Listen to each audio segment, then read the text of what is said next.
Championships in New Delhi. Another busy evening coming, filled with finals in the track and the field at the JLN, the Jawaharlal Nehru Stadium. It's been a full week. It's been an interesting championships, world records, a lot of heat, bit of rain occasionally, none of that tonight, well, supposedly anyway. 31 Celsius and sunny. Plus ça change. Well, this is what we have coming up, and we've got finals action in the men's shot put T57, women's club throw, that'll be on for a bit. The women's long jump T11, that means the likes of Ariola, Deadeye in the complete visual impairment competition. Men's high jump T64, so Jonathan Broome-Edwards and Mathieu Lepiato and Darren Loxodent will clash again. Lots of track finals, men's 100 meters. Collisions coming up, T52, T51, their wheelchair races, T35, coordination impairment. We'll have heats of the men's 800 meters, T54, the fastest races, and the usual chaos and carnage of the universal relay. All on the way between now and 3 hours' time. As usual, very good evening from Will Downing. Tolson Tollett is here. Steph Reed is here as well. And you're there too. That's good news, along with this 10. Men's shot put F57. There are 3 Indian athletes set to go in this, and the Paralympic and World Champion, World Record Championship record holder, and the Asian Champion, Yasin Khosravi of Iran.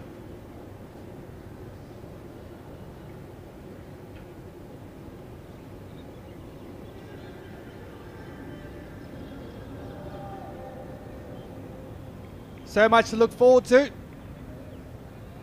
12 finals this evening, 6 in the field, 6 on the track. Nice even number. Nice even number of 10 going in this as well. We'll also have a bit of women's club throw F51 to look forward to as well. Yeah, we've got 6 going in this, including the world champion Ekta Bayan of India. Also, the former European World and Paralympic champion Zoya Ovsi of Ukraine. She's already won a silver in the discus here. Kashish Lakra, also of India. Silver in the club at the World Championships last year. It was an India 1-2. Might the same thing happen here?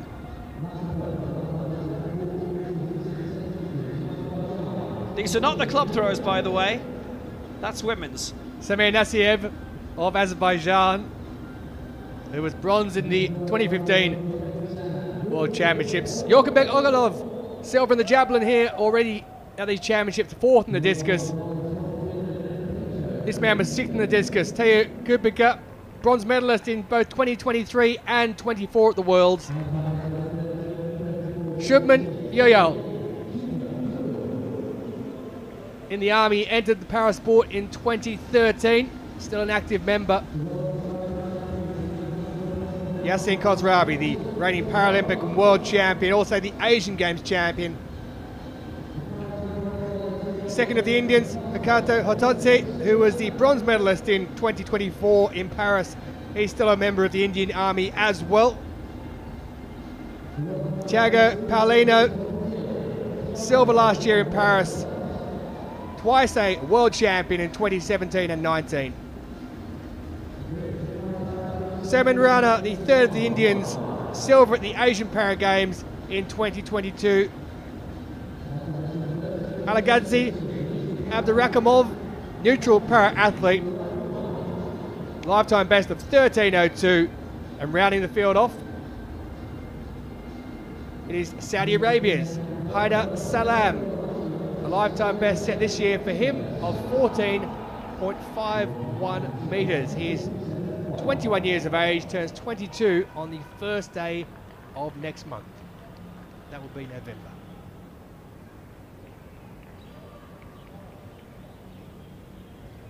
So this being a seated event, it does mean that the athletes do take a bit of time, and they get to have all 6 throws at the same time. There are 10 set to go.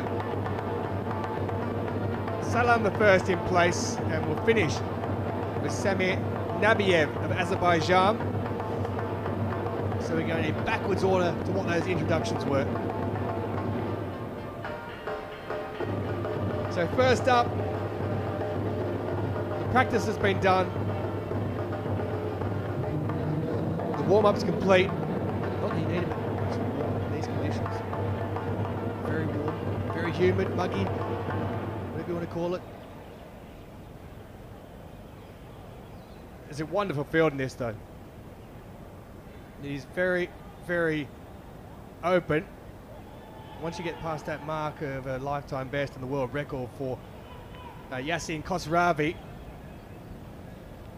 there are a load of them in with a chance of medaling. And if he has a bad day, Yasin, and all of a sudden a few fouls come into play, then who knows what may happen. Now that's way up over that 14 metre mark, you can see, pushing up towards 15. His lifetime best is 14.51. He may well put that in a bit of jeopardy. 13.32 with his opener. The second one is much, much better. Oh, it's much better indeed. 14.66. He's added 15 centimetres to his lifetime best with throw number 2. Just telling himself to calm down now. Gets a bit more chalk, and yeah, the hands must be very, very slippery with the humidity. So the chalk will stop that slippage on the shot put.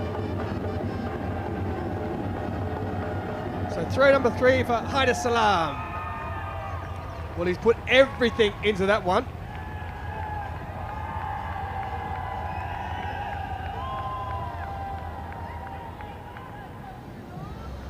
He's away to the left of screen there as you see it, and opposite end, we have this happening. Women's club throw, F51, 6 in it, seated. And Nadjet Boucharef of Algeria won bronze in this last year in Kobe. And this is the world champion from Kobe, Ekta Bion of India. It's a championship debut for Farzana Zorabatabar of Iran. And also for Ekaterina Potapova, who's a neutral athlete. She finished 6th in the discus. Now, it wasn't India won 2 last year. This woman won the silver medal in Japan, Kashish Lakra, and she too represents India. She's only 21. And if you're wondering where the 6th entrant is, well, she's going to be the first to throw. And she's ready to do it. Somewhere. Zoya Ovsi, the former European, there we go. Former European World and Paralympic champion from Rio in 2016. And Tokyo for 5 years after. Berlin, she took her sole European crown.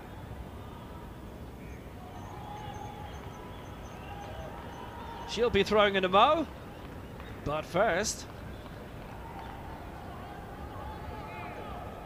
Salam has had a very good start in this men's shot put at 57 for Saudi Arabia.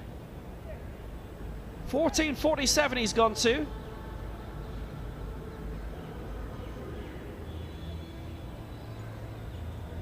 That after 3 no throws. Sets an early standard. A world record is 16.01 in this. That's planted firmly in the surface, hasn't it? In this men's shot put F57 final.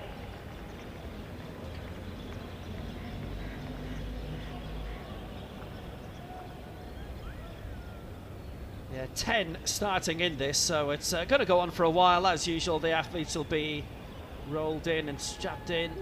The usual practice. That's balance for you. It's only 21 as well.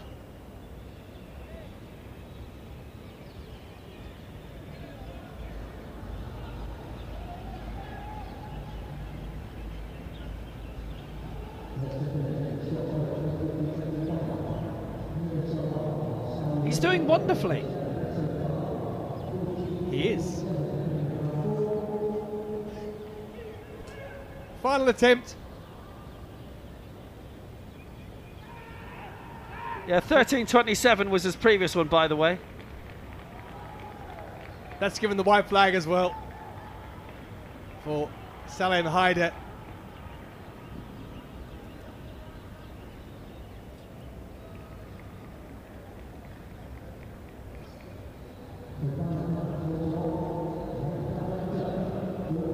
So we're coming towards the end.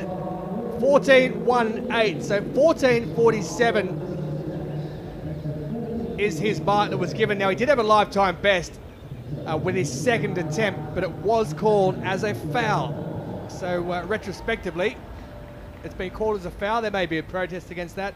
So 14.47, it doesn't improve his lifetime best, which was 14.51 beforehand. Yeah, women's club throw F51.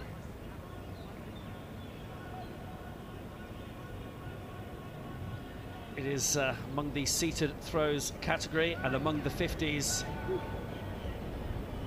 the most impaired. This is there in place of the discus, although quite a few of these have competed in that as well.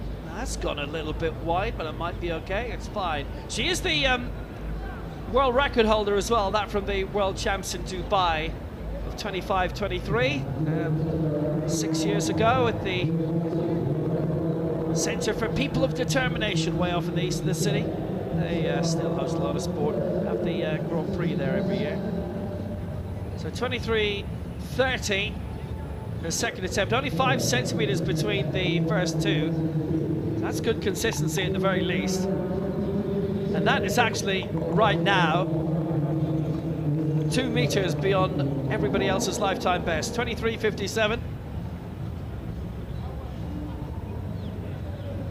Kind of makes you think everybody's going to be battling for silver, but maybe not.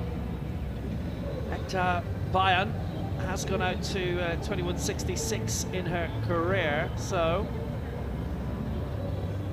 home athlete, definite potential.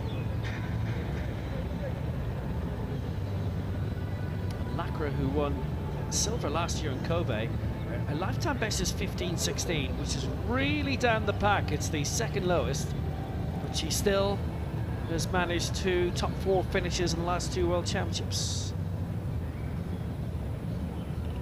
It's worth pointing out, by the way, she's won a lot, Zoya, obviously, but she's not the defending world champion. Ukraine were not in a position to send a team to Kobe last year. That's another belter beyond 20. They were one of the few nations who were not represented. Numbers were around about what they usually are for a world championship. There are a handful more athletes this time around, and I do mean a handful more athletes.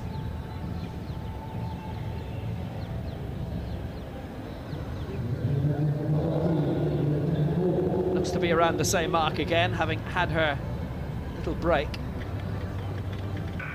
Figures have been ascending quite nicely so far for Zoya Ovsi.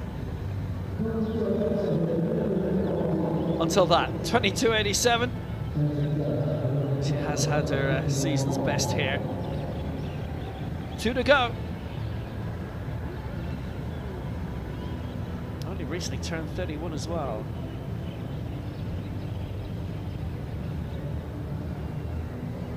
Oh, that's a solid one. That is definitely a solid one. Now, you see that far yellow marker? That is her world record mark.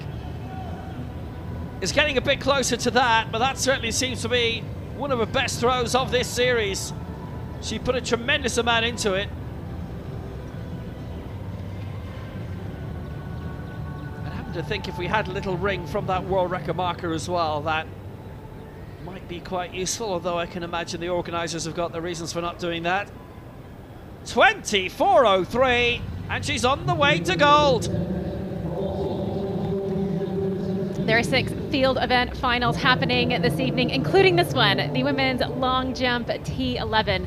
Keep your eye out for Spain's Alba Garcia Falagan. the only returning podium placer from Paris. And also keep an eye out for Deadeye, known for her talent as much as she is for her funky eye coverings.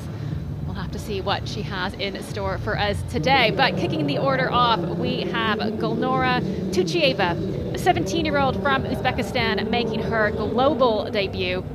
Uzbekistan is a country seriously investing in their new para talent. They brought a massive team here to New Delhi. Up next will be Tiffany Loget-Lodz from France. Now, she's been competing at a national level since 2016, but this is her World Championship debut at 31. And you can see there, she is determined to enjoy it, bopping around to the music. Alba Garcia Faligan. Now, she's had 3 days to rest since claiming the bronze medal in the 100 meters with a personal best. She was a bronze medalist in the long jump in Paris at the Paralympics. And for Italy, Areola Deadeye. I told you to keep an eye out for that funky eye covering. She is your world champion back from London 2017, not to mention 5 medals from the European champs. From Spain, Irene Cerda Nicolas, another 17-year-old making her championship debut. She's already had a taste of the big stage in the 100-meter heats, and she is now back for more.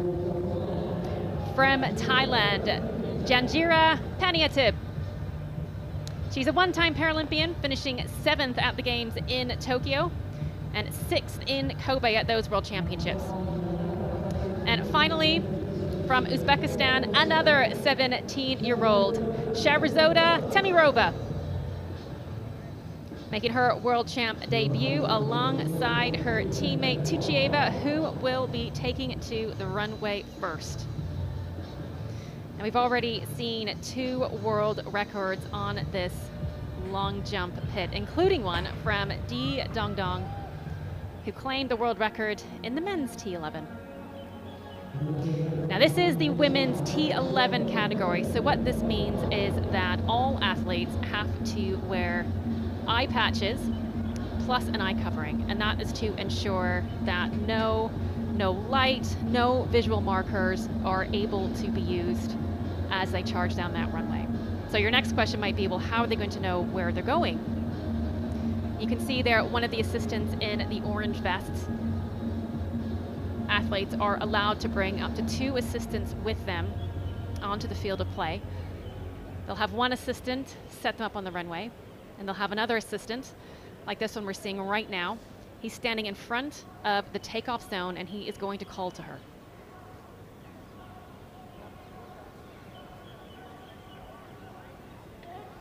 And you can just get a sense there of how tough this is.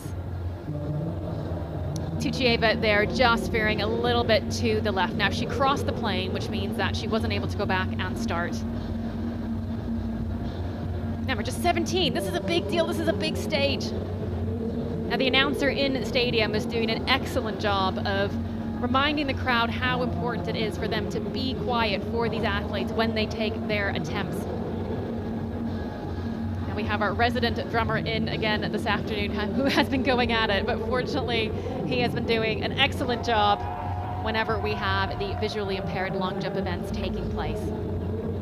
So a little bit of advice and feedback there for Tuchieva from her coach, and she will get another attempt to register a mark. Now, in this field we have 7 athletes, which means all athletes will be able to take all 6 attempts.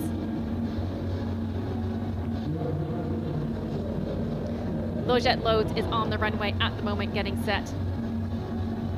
Now, she said her dream job is to be either a customs officer, a police officer, or a TV presenter. And I've been trying to work out what all 3 of those have in common. And I will tell you what I've come up with after this attempt.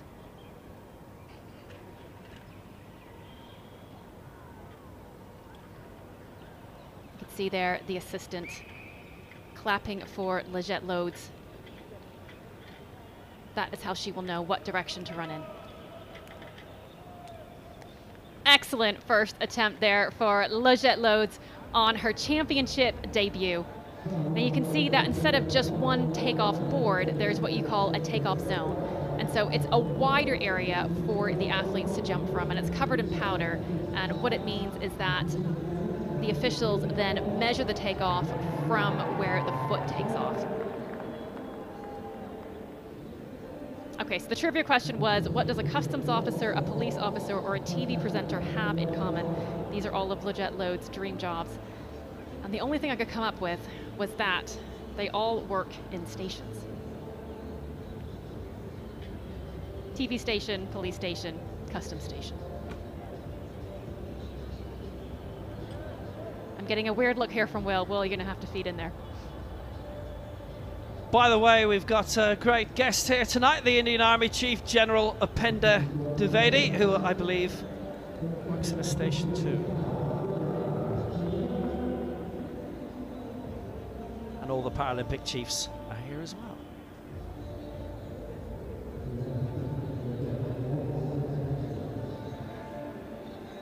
It just goes to show this event has been a huge deal in New Delhi, in India. It has been shown on television every single night. It's been in the news.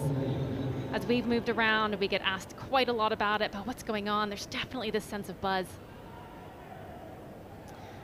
I can tell you that Logette Loads' first attempt has registered at 4 meters 56.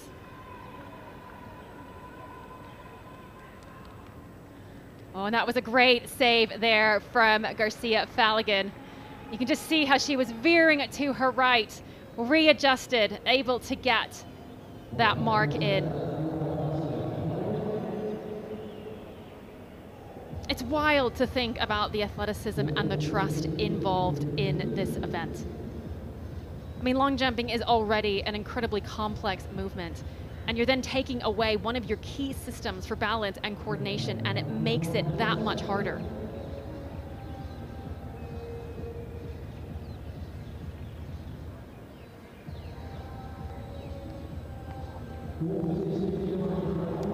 Four meters 59 for Garcia Faligan. She has gone into the early lead. Faligan is the only medalist here from the Paris Paralympics.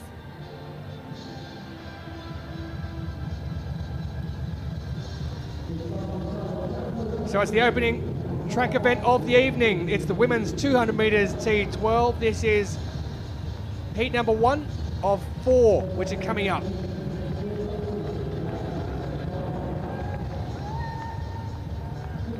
Shenya Quinn made the heats of this event in Paris last year. Didn't go any further than that. Heats of the 100 here, and she was 4th in the 400 at these championships. Bronze at the Asian Para Games in 2022. Alejandra Perez, silver medalist in Paris at the Paralympics last year. She's already won bronze over 400 here, and she was 4th in the 100.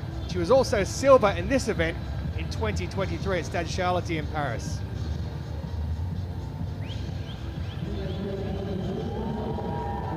And Manuela Jacinto of Dominican Republic has competed in the 100 and 400 meters here at these championships already.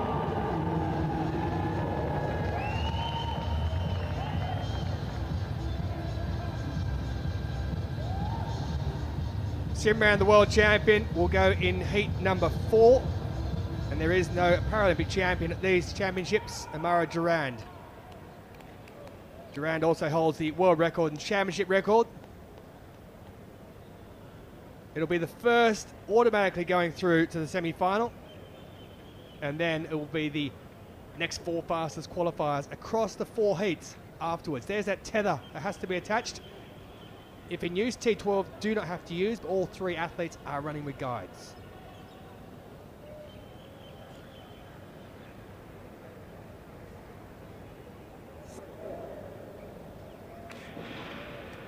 So they jump with no problems, and they all get away very well indeed. And in the middle of it, Alejandra Perez has already gone up on the shoulder of Shenya Quinn of China. It is Perez at the moment who rounds the bend into the last 100. She's ahead with Shen trying to get her down the outside.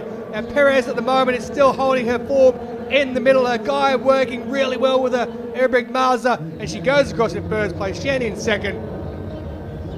And that is Jacinto in third place there. But a lovely effort. The silver medalist from 2024. A season best time of 24.84 for her as well. Shen, 25.20, sits in that top spot in the hot seat at the moment.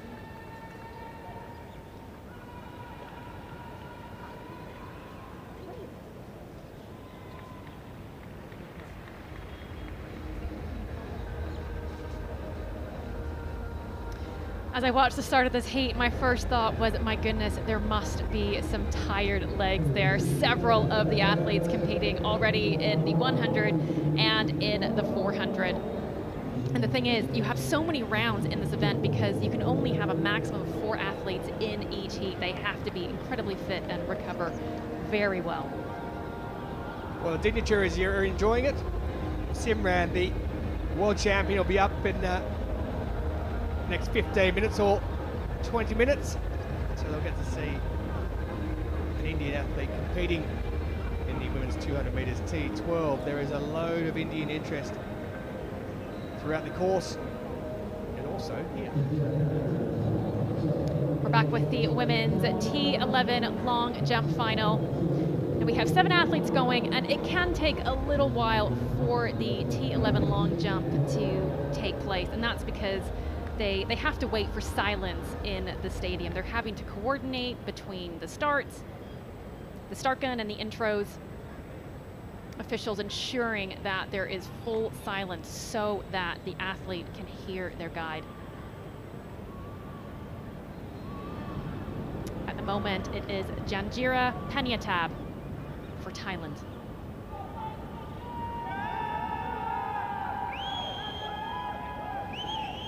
Straight down the runway, taking off from the middle of that takeoff zone. Penyatab competed in the Tokyo Paralympics, finishing 7th in that final. She was 6th at the Kobe World Championships, and she's coming into this final ranked 4th on personal bests. Now, the reigning world champion and the reigning Paralympic champion, Asila Mirza-Yurova, is not here. Nor is Lorena Salvatini of Brazil.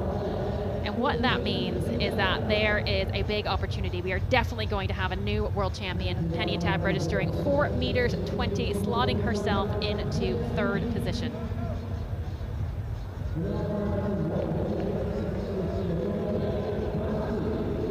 Now, we've seen this technique a few times from the T11 athletes.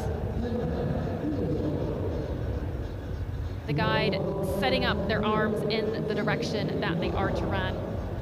We've spoken a bit about the different senses that the athletes have to use, and eyesight being really important when it comes to balance and coordination. And if you don't have that, one of the things that you can do is activate your proprioception receptors in your joints.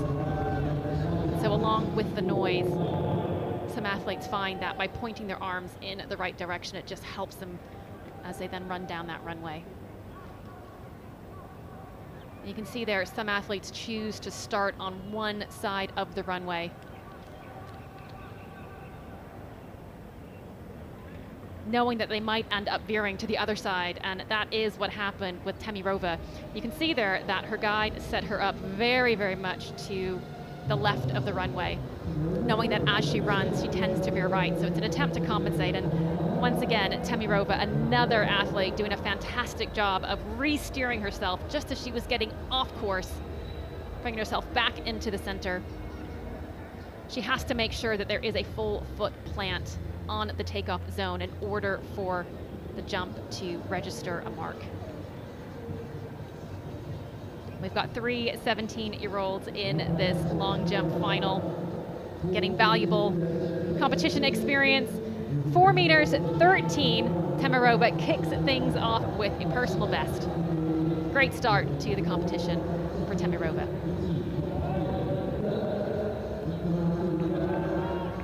And your teammate, another 17-year-old, Tichieva, about to kick off round 2. Now, Tuchieva had a foul in the first round. We saw that she got a little bit off course. She went well to the left, had to abort the jump. So she's had a conversation now with her coach, looking to get a mark on this attempt. Oh, and that was much, much better there from Gulnora Tuchieva. Straight down the center of that runway, foot right in the middle. Excellent correction from her there. Just see her guide there, waiting until the last second possible to get out of the way. Now, Uzbekistan has sent a massive team, 46 athletes, and just to put that in perspective, the USA sent 48 athletes. And remember, USA has a population 10 times that of Uzbekistan, which again just goes to show how seriously they are taking the development of para-athletics in that country. 4 meters 11 for Tuchieva. Excellent response after a difficult start. Both those 17-year-olds from Uzbekistan getting personal bests. Second heat on the way in this women's 200 meters T12. It is medium visual impairment, so guides are optional. And going in this, silver in the 4 at the Paralympic Games, the reigning world champion, Zafarazeta Gadorajani.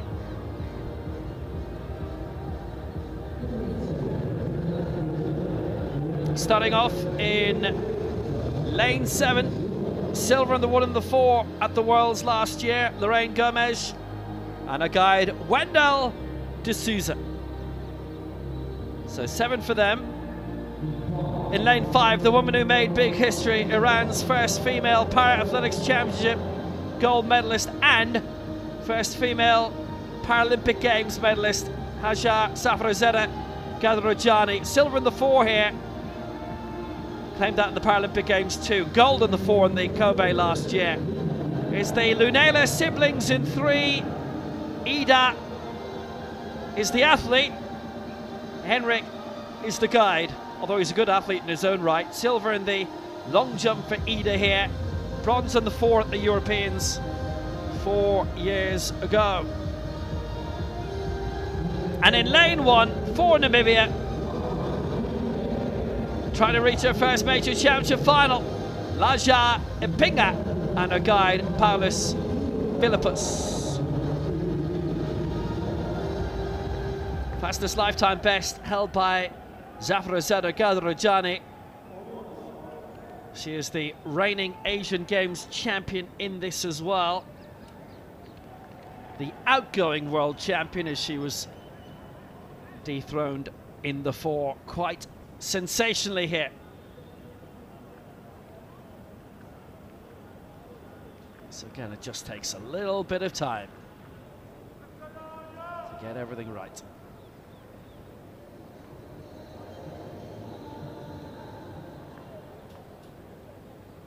Anna Kulonit-Sorakina caught Zafarazeta Gadorajani on the line. So it's Ipinga, Lunela, Zafarazeta Gadorajani and Gomez, and they're away. It's only the winner and the next 4 fastest across the 4 heats who will qualify for the semi-finals tomorrow morning. And Zafarazeta Gadorajani has started blisteringly. She's got a point to make. There's no Amara Durand here, so it is wide open. Zafarazeta Gadorajani is going to win this and win it well. 25.70. Gomez second. Ipinga third. Lunela 4. I'm not sure about that time yet. Kept running a bit after she passed the line. 24.97 is what has been ratified at, and that's a lot more like it.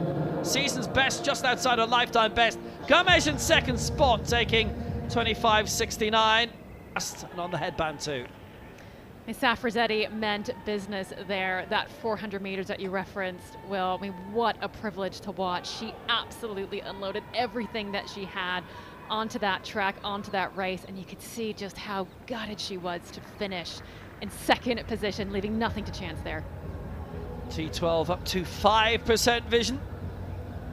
And Hajar Zafarazeta Gadorajani with a decent enough victory there. Quick word about Zoya Olsi, by the way. You saw her best throw in the end in the club throw, 24.03. She leads right now. Safarozeta Gadarajani into the final, 24.97. Lorraine Gomez will have to wait. Naya Apinga, 2. Decent times in that. But back to the leap of faith. Known for her funky eye coverings as much for her huge talent. We just saw there Ariola Deadeye getting set up on the runway with her assistant. Now, she had a foul in the first round, looking to put a mark down in round 2. She was the world champion in the long jump back in London 2017.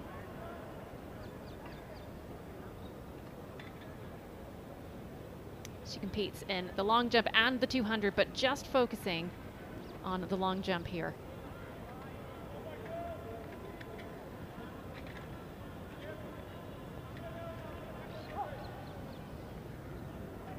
The crowd was silent for her just then as she was listening to the guides, and oh, this is a little bit worrisome. She's walking out of that pit and she does not look comfortable there. Oh, she looks to be in a little bit of pain there, possibly a bit of distress. The good news is that has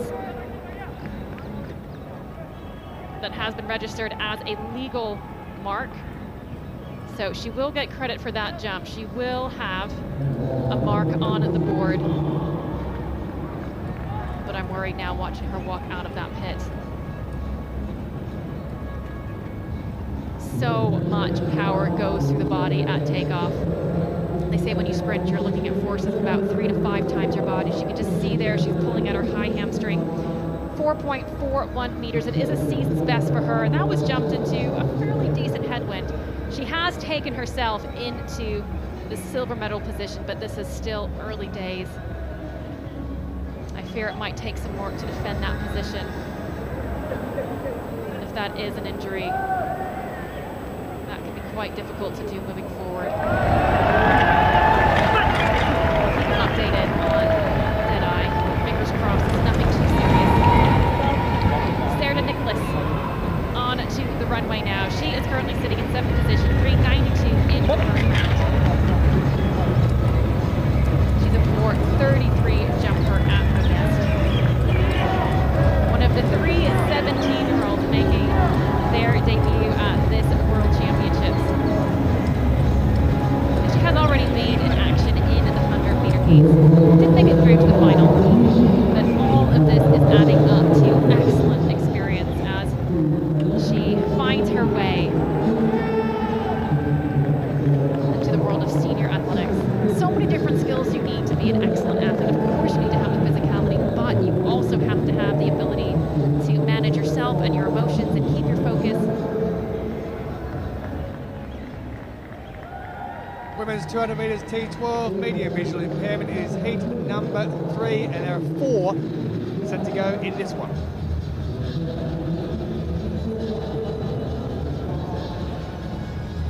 Out in lane 7, the lady who competed in the heats of the 100 meters here didn't go any further, Clara Barros, the silver.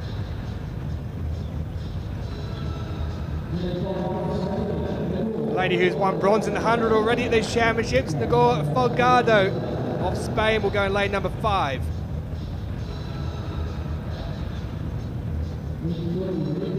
And this lady has had some championships. Gold in the 400 meters, bronze in the javelin. Anna Kulinic Sorokina, neutral para-athlete, also a bronze medalist in Tokyo 2020 in this event. Evelina Kristina Kretu of Moldova, she's opted not to run with a guide. T12, a guide is not compulsory.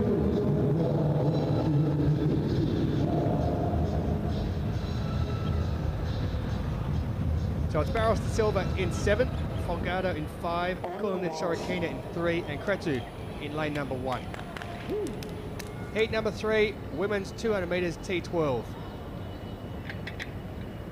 First place automatically qualifying through to the semi-finals. And then at the end of the fourth heat, we'll have our 4 fastest who didn't win their heats going through to the semi-finals as well.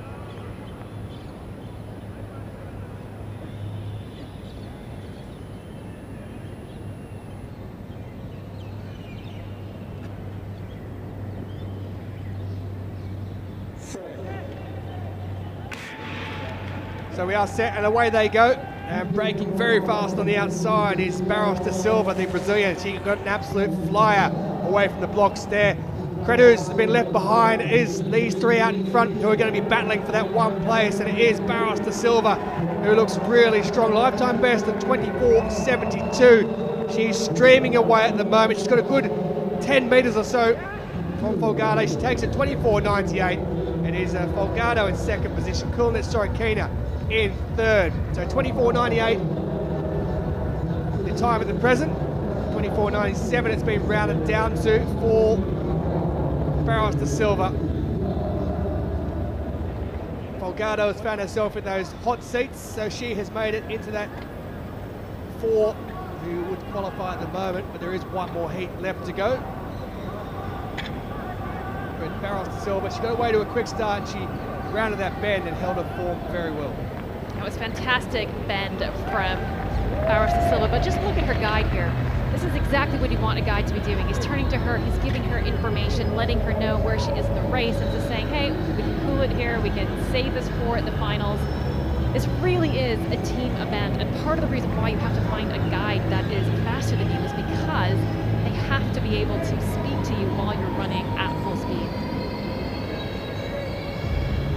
This is true. Struggling somewhat. Not in this case.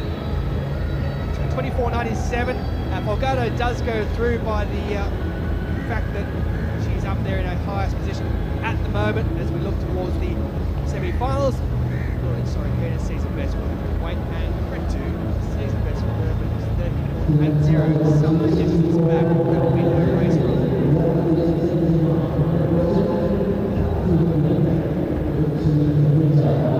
We are back at the top of the 3rd round for the women's T11 long jump final.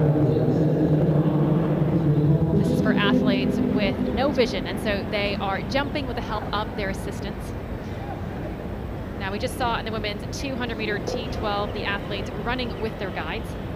Now, the athletes don't run with their guides on the long jump runway. I think that would make those landings very, very tricky. So right now she is listening to her guide call out, and that way she has a sound that she knows to run into. Just while we're waiting for that there, the seated shot put men's 57 final, which is taking place. Soman Rana of India leads that season best 14.69 for him with his 4th attempt. We saw Tijeba struggle a little bit there with her first jump. She was well off the runway, had to abort the jump. Had a quick conversation with her coach and came back in the 2nd round to nail a 4.11 personal best. You can just see her coach there giving him her some cues. You have to be creative as a coach when it comes to athletes with a visual impairment, because sometimes you might show them a picture, you might demonstrate it for them, but obviously they're not going to see that. And as you can see, sometimes the coaches will simply move limbs into the position where they need them to help them understand what they need to do. Now, there is no improvement for Tujeva on that jump for a 1, so she will stay in 6th place with her personal best from round 2 of 4 meters 11. Tiffany Loget-Lodz of France had a fantastic start to her competition. She's making her debut at 31 years of age. Now, she has been competing for a while. She's competed nationally since 2016 across the long jump and the sprints. Now, her goal was to make Paris 2024. It didn't quite happen, but she didn't give up. And she's here now at the World Championships in New Delhi. Her assistant there setting the rhythm.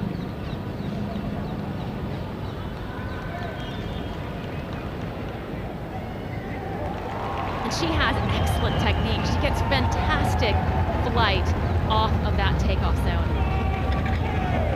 One of the most important things when it comes to the long jump is building up that speed. Everything is determined by how much speed you can build on the run up. And you can just see her powering away there. But the next most important thing is whether or not you can convert all of that speed. You've got such a short amount of time to redirect all of that energy. She did that very well there. 4 meters, 41 for Legette Loads.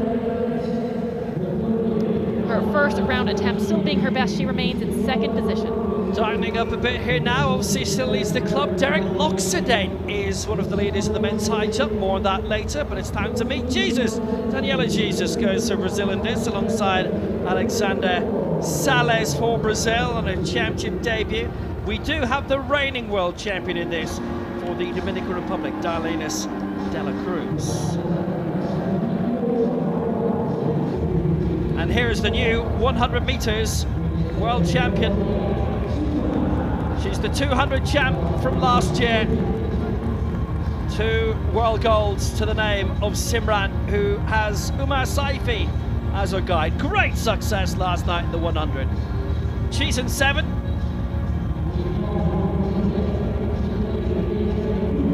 Coming up in 5, the 100 meters Asian Games champion. She's the reigning Southeast Asian Games champion over 1 and 2. Nimade Ariante Putri and her guide Bayu Aji Luxono.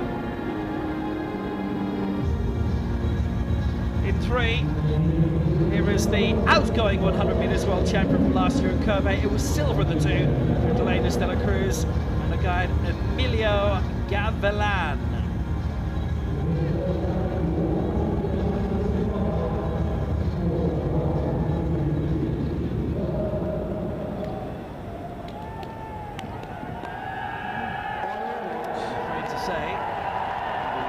Inside lane.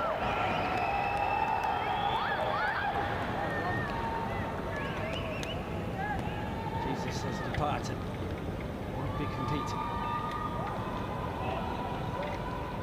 So it's de la Cruz in 3, Putri in 5, and Simran in 7. And it's the winner and the top 4 non-automatic qualifiers who are on the way. Target time for those not fast enough, 26:73. De la Cruz, Putri, Simran. A bit of movement from de la Cruz.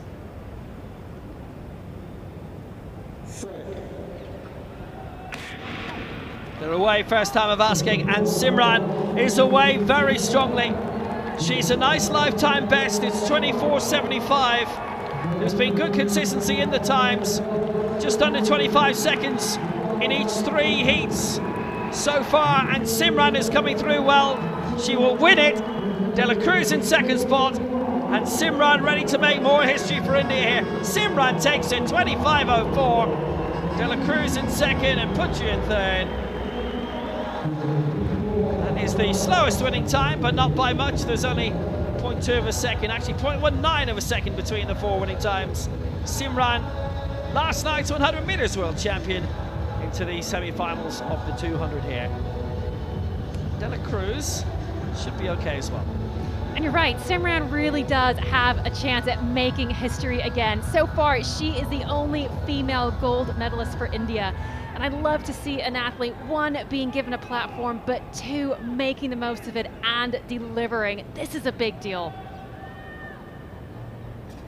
Eased up a little bit before the line, allowed go by her guide, Saifi, Umar Saifi, so 25:04, solid enough winning time. It's a season's best by a long way too.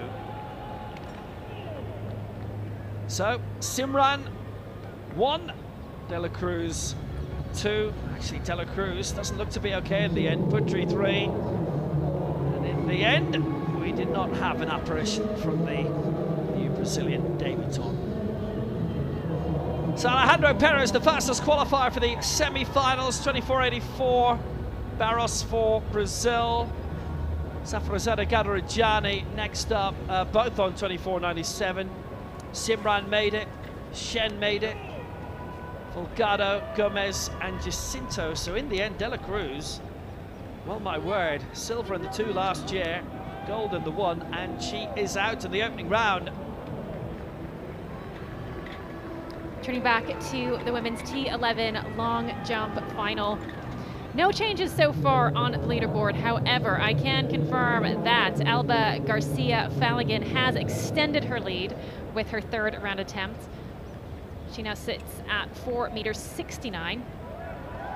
The last time we left, we were also a little bit concerned for the Italian athlete Deadeye, who looked to be in a little bit of discomfort after her 2nd round attempt.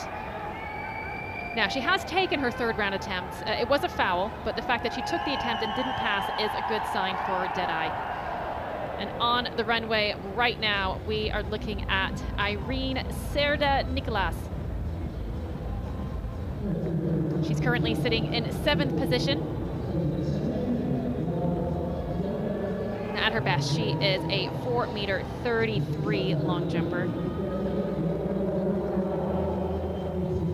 This being her championship debut.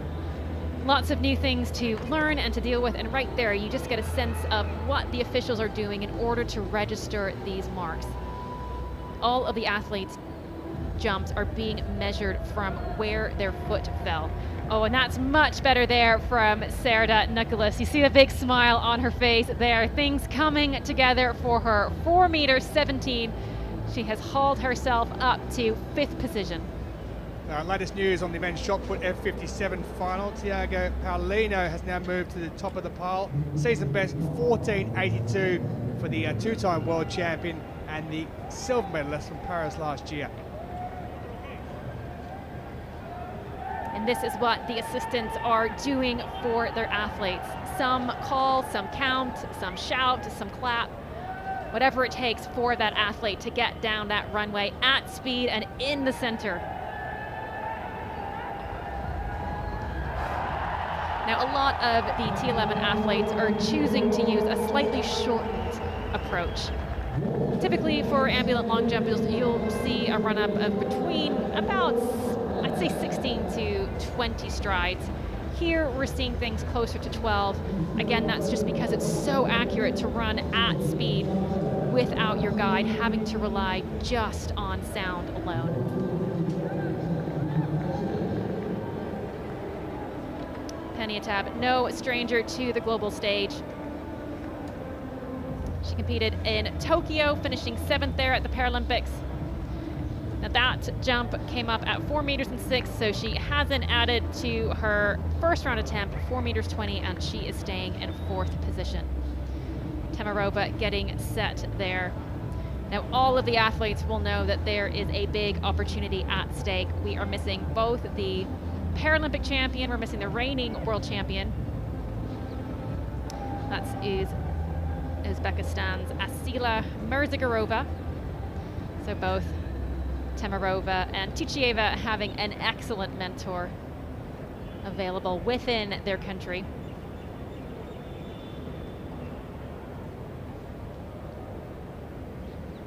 So much easier to just be able to ask questions to world champions rather than spend years trying to work it out for yourself. Much more efficient that way.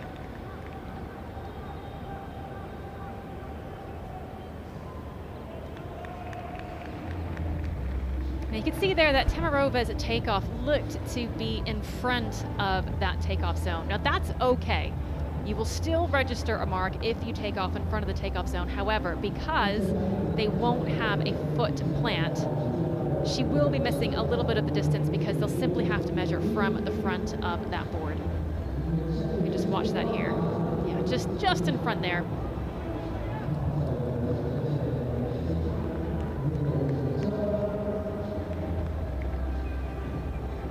Temerova already kicking things off with a 4 meter 13 personal best. And really that's what you want for athletes coming into their first world champs. You want them to come in, you want them to deliver exactly what they have been training for and know that they can perform when it matters on the world stage, even if their stomachs are full of butterflies.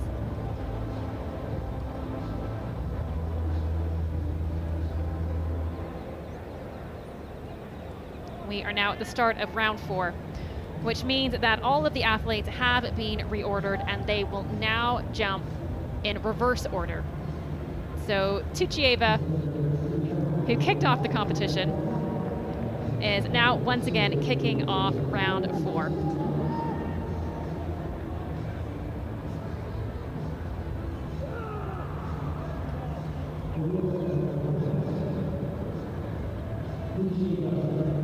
Tuchieva just being taken off the long jump runway there. The officials are coming over, looking to have a conversation with the athletes. So here we go, men's high jump T64. This will be an exciting final because we've got lots of world and Paralympic champions in this, including Mattia Lepiato, gold in London 2012 and Rio 4 years after that. We've still got 6 left in this competition, and Lepiato kicking off at 191. The Pole, who's been European, World and Paralympic champion, the reigning world champion Jonathan Broome-Edwards of Great Britain. He's not entered the competition yet.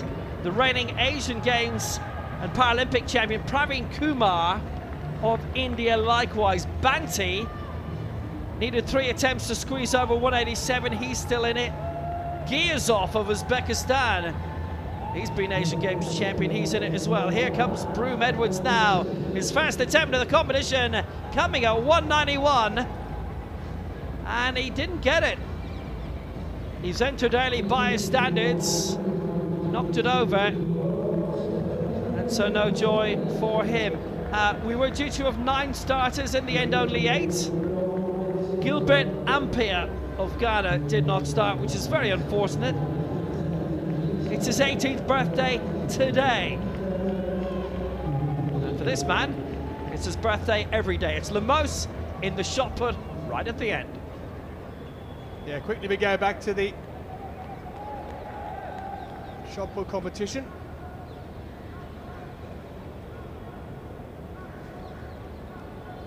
This is the standing version.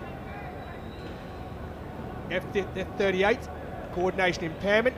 1970 in second position with his second. For the man who's taken gold already in the javelin here.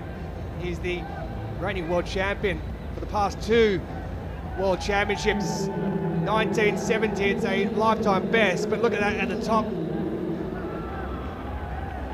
Moreno, world record for him. So Colombia are 1 and 2, but it is that man at the moment who is at the top. So the world champion for the past 2 games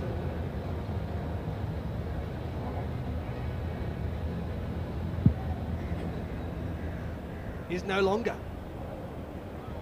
And that is out near the world record mark, which he's already thrown. But he's been given the red flag, it won't matter. So 20.38 with his opener. Levon Moreno, he was 4th in the javelin here at these championships. His compatriot, Lemos, who was the world champion, he has usurped him.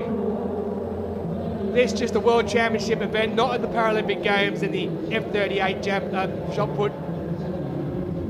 So Colombia have won it. It may not have been the person you were expecting. No, going for 3 in a row was Jose Lemos.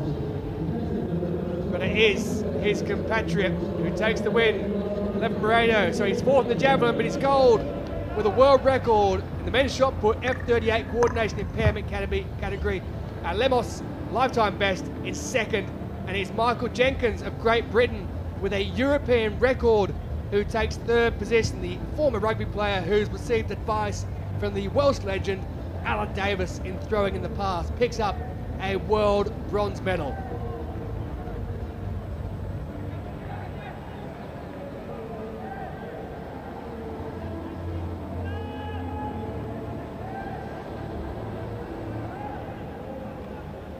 The records just never stop, do they? More coming here, no doubt. We had a slightly scary moment at the start of round 4. I'll fill you in on that in just a moment. Serda Nicolas of Spain one of 3 17-year-olds in this field making her championship debut. It was a little bit of a slow start for her, but finally in the 3rd round, she managed to get a jump over 4 meters, 4:17, currently sitting in 5th position at the moment. You can see there the technique for the judges, the officials, to measure this jump. You get that puff of chalk in the air as the athlete takes off. And with this being a T11 event, you have a takeoff zone instead of a takeoff board, and the officials will measure that jump from where the foot fell. Now that jump came up at 4:15, so no improvement there for Serda Nicholas, but the really scary moment that I mentioned, Tuchieva of Uzbekistan, she took her jump and she veered very, very far to the left, ended up taking off to the left of the takeoff zone, almost landing into the grates. Fortunately, she just caught the pit, didn't get the jump measured because her foot didn't fall in the zone, but it was scary to watch, and it can sometimes happen in this event. Paniatab of Thailand kick things off with a season's best 4 meters 20. Once again, getting some fantastic lift off of that takeoff zone. We've been talking a little bit about projectile motion in this long jump and how basically athletes are turning themselves into projectiles. And I did say that the optimal takeoff angle was around about 20 degrees. And someone sent the question in, well, if this is projectile motion, shouldn't the optimal angle be 45 degrees? Which is a great question. I'm glad you're listening. But actually, the reason why it's 20 is because the athlete's center of mass is actually higher at takeoff than at landing, because the center of mass is around their hips. And the other reason why is because speed is king in the long jump. And when you take off at a lower angle, you carry more of that horizontal speed. 4 meters 16 there for Paniatab. No improvement on her 420, and she remains in 4th position. Now this is the athlete, Deadeye, who we saw after the 2nd round, struggling a little bit with what looked like perhaps a high hamstring strain on her left side. Not ideal in a long jump, as the forces are so extreme, both as you sprint and as you take off. But we're pleased to see she's still here. She took her 3rd attempt. It was a foul. At the moment, she is sitting in 3rd position, 4 meters 41.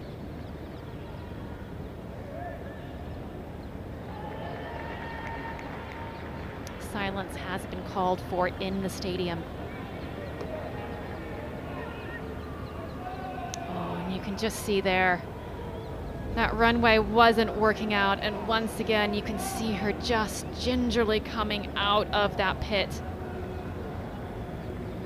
Now we know her as a sprinter and as a long jumper. She's chosen just to do the sprints here, or sorry, just to do the long jump here, focusing just on this event, and once again you see that hand going to that high hamstring.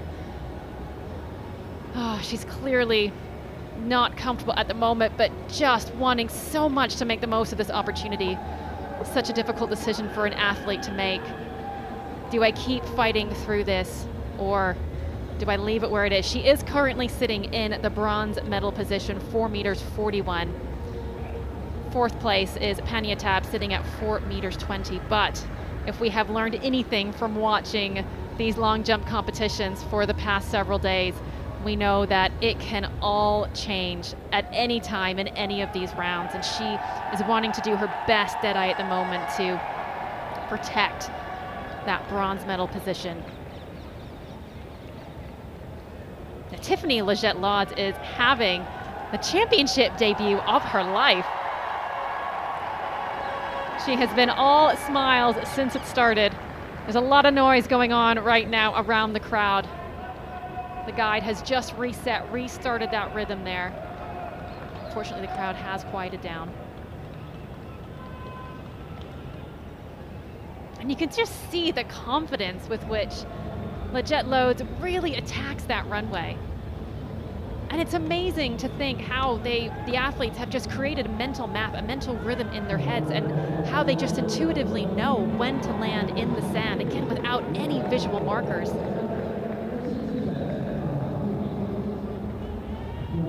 Very neat, very simple technique, and simple is great. It doesn't have to be anything fancy. What you want is something that's efficient. Something that transfers all of that fantastic runway speed.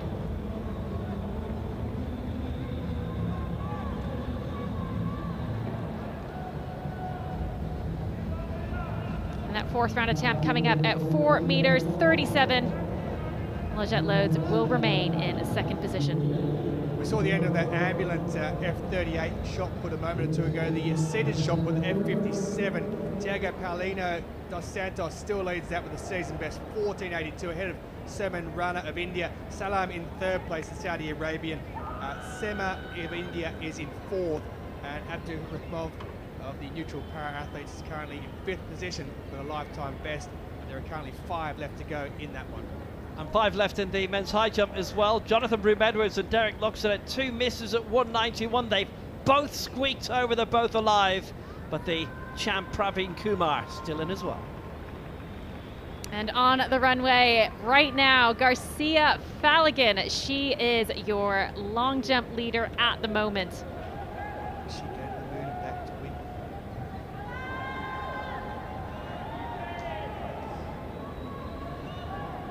Just prepping herself there. There's been a little bit of a delay. Officials just taking some time before they remove that cone. Just making sure that those legs stay springy.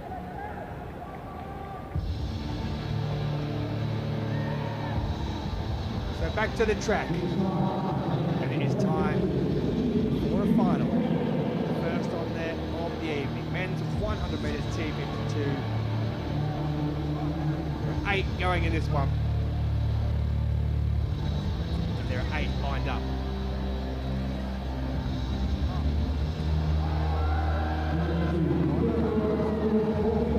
Ito Tachiya of Japan goes in lane number 2. He was 5th in the World Championships, in his home World Championships last year in Kobe.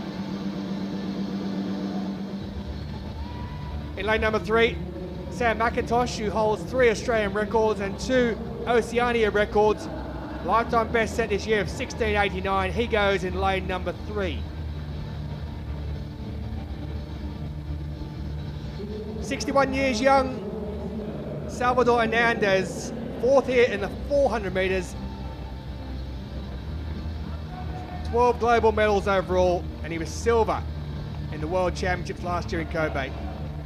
Andy Bouchard, the reigning Pan American Games champion from Canada in lane number 5. Man, he tried both boxing and rugby beforehand, then he found para-athletics. Marcus Perrin-O'Daly, his first major championship in 23 in Paris, and then last year in Paris at the Paralympics, he took silver.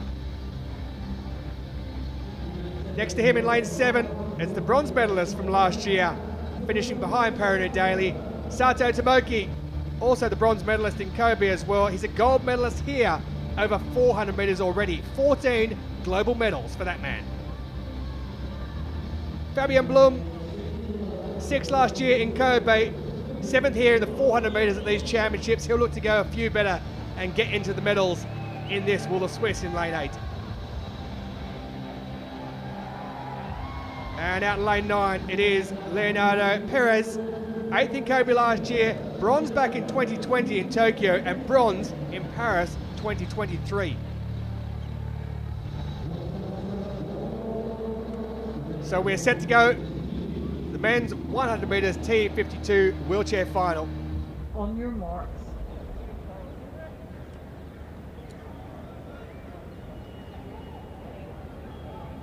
Championship record held by Anthony Bouchard, set in his heat. Set. Well, it was a false start there. It looks like number 6 in Marcus Perrin-O'Daly has moved across the line. Well, he took a silver last year, and I think he's looking a bit sheepish. I think he knows that perhaps he broke that line just before the gun went off. It has been a little bit difficult, in fairness, to hear the gun. Sometimes anticipation, preparation, and sometimes it all goes wrong, and it may well have on this occasion. We'll have to wait and see what the officials come up with, but, well, it doesn't look good. and it isn't good. It's a red card shown to Marcus Perino-Daly. So the man of his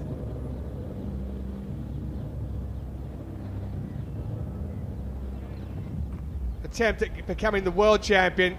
We'll look at that for disappointment. He knows he's missed a chance. No, Maxime Caravan has been reclassified, of course, up to T53, and it is disqualification. So we would now have lane number 6. On your mark. Will no longer be in operation. So 7 now go with a vacant lane 6 in the middle of it.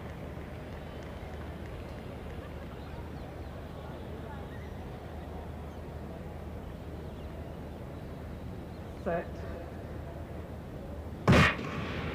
And this time they do get away in the men's 100 metres T52 wheelchair final, and looking very strong there out in lane 8. Fabian Blum, he was brilliant when he got away. He's doing his best there, but number 5 there, Anthony Bouchard, he set the championship record, the reigning Pan American Games champion. Bouchard takes it. I think Sato might have picked up second. Sam McIntosh may have picked up the bronze medal over there as well. But Bouchard takes the win in 16.95, so he's outside the championship record that he set in the heat. It is Sato who takes it. Bloom is actually taking 3rd position. Well, that was a tight finish for the 2nd and 3rd positions. McIntosh is 0.1 of a second outside in 4th position, but it is Bouchard, the only one to go under 17 seconds. It's an Oceanic record, by the way, for McIntosh. But it's Bouchard, Sato and Bloom who have taken the win, 1st, 2nd and 3rd. Bouchard the champion in the men's 100 metres T52. Well, tragedy for Marcus Perino-Daly when he false started and was disqualified, but it was Bouchard who had the championship record and he brought it home anyway. When it comes to the 100 meters, there is so much pressure on it because you have to be absolutely perfect from start to finish. This is all about being powerful and being precise. You can see how hard they are punching those rims. If you slip at any point during your acceleration, you're out, you're gone, you're done. That's why there's so much pressure. I don't even think it registered for Bouchard for at least a minute after he crossed that line. That is how focused he was. Finally, now you're getting the smile, you're getting the thumbs up. That is a massive achievement for Bouchard. Well, Bouchard set that championship record when winning the heat. Maxime Caravan had held that, and Maxime Caravan still holds that world record, by the way, set in Sharjah in the UAE back in February of this year, I should say. So he has been reclassified. Anthony Bouchard has taken advantage. He wins the gold. Sato of Japan takes the silver, and Fabian Blum, brilliant start he got off to it. He held it in the end, just getting out ahead of Sam McIntosh. He takes the bronze medal for Switzerland. So there it is, Canada with a gold medal. Another one today after Greg Stewart in the F46 shot put earlier on. Sato of Japan picks up the silver, and Fabian Blum of Switzerland, different Swiss to Marcel Hug, he takes the bronze medal. McIntosh just outside the medals, Oceanic record. Ito equaling his season best in 5th, but Marcus Perino-Daly disqualified after false starting.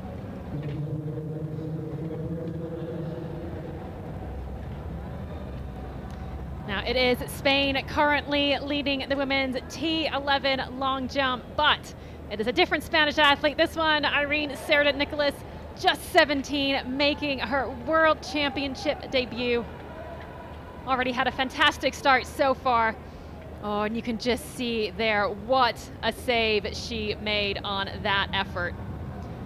Now you can see that she was well to the right of that runway. However, she flagged it, managed to veer back over to the left, and as long as she takes off from the takeoff zone, it's fine. Now, when I say it's fine, I mean it's fine in the sense that she will register a legal mark. She got the white flag. However, not ideal when it comes to your speed, to having to redirect in that manner. However, it has to be said, what a save.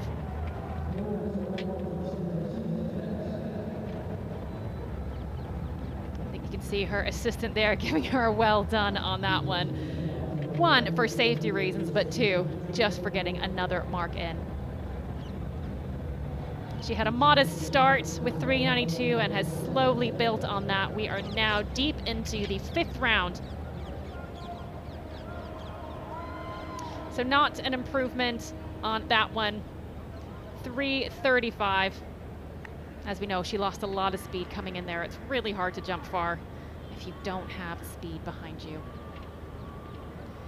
Penyatab of Thailand currently sitting in 4th position at the moment.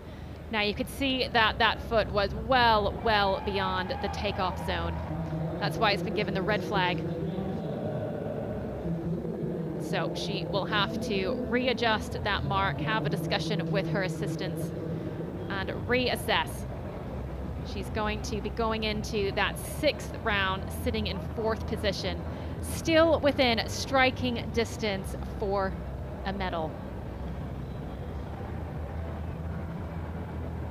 Lots of excitement around at the moment. Watch very carefully, because that's Jonathan Broome-Edwards going over in the high jump. 197, who's to go into the men's 100 meters T35 final, featuring the reigning world champion Artem Kalashin, neutral athlete, European champion Dmitry Safronov, likewise, and the 200 world champion David Jatiov. Can't move for neutral people here. Starting off in lane 2. For Australia, it was meant to be Jackson Love, but he is scratched, and it's Jack Netting who's in instead, who, like Jackson Love, is a championship debutant. He only just missed out in the final, but he's back in it now. The Pan Am champion over 200 is in lane 3 for Argentina, Maximiliano Villa.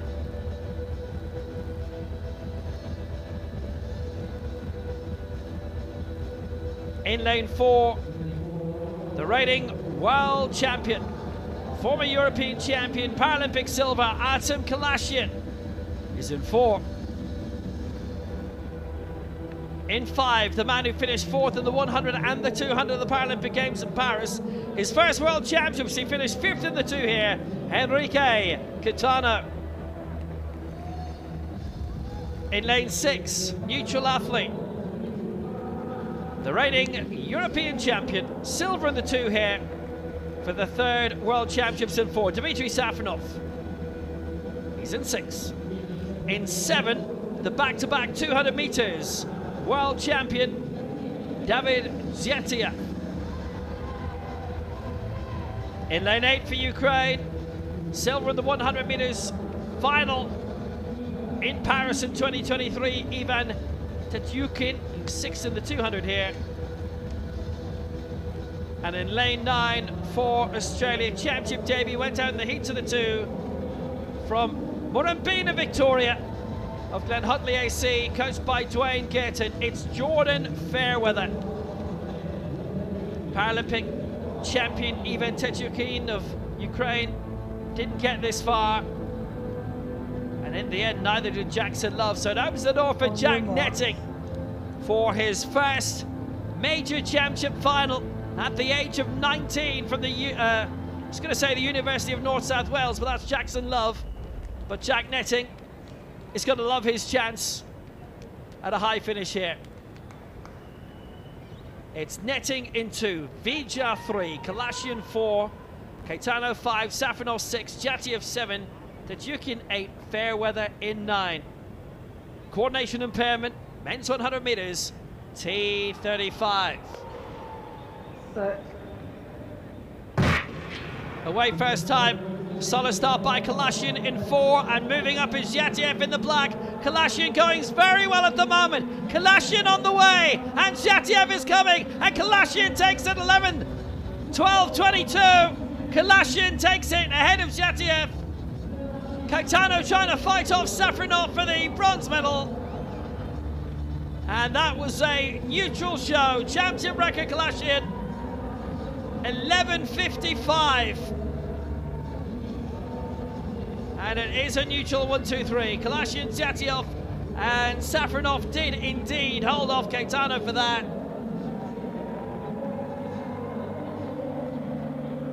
Kalashin took it well in the end. Breaks Caetano's championship record from the Semi-final, that was 11.66. And Kalasian successfully defends his world title. Former European champion, making his way through. You will have noted the slight clock error as well. It was fast, much faster than originally given. Kalasian 11.55, ahead of Zatiev and Safronov, who just edged out Kitano. So Kalasian, the champion. Championship record, 11.55 seconds. Zatiev the silver, and Safronov gets the bronze of Enrique Kitano.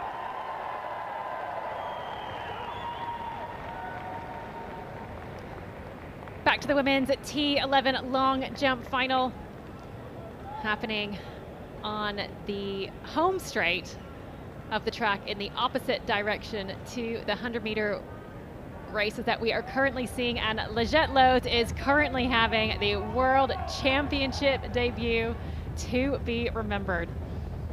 She has been competing at a national level since 2016, and it has taken until New Delhi 2025 to finally qualify for a global championships, and she is currently sitting in the silver medal position with her opening jump of 4 meters 56. Now, as you wait for this total, just a quick update on Deadeye. We were a little bit worried about her. The Italian jumping with the very funky eye covering. She kept grabbing onto her left high hamstring, and she has passed at her 5th round attempt. Another shot there to admire Liget Lode's technique. It's very efficient. She lets none of that energy go to waste. That was 4 meters 48 on that 5th attempt. Still not an improvement from her 1st round attempt. You see her and her assistant there getting a little bit of feedback from coach. It looks like they're saying, get a little bit more height on takeoff. She'll have one more attempt to see if she can overhaul this athlete, Alba Garcia Falagan. Now, she has improved with every single jump she has taken in this final. Started with 4 meters 59, 463, 469, 480.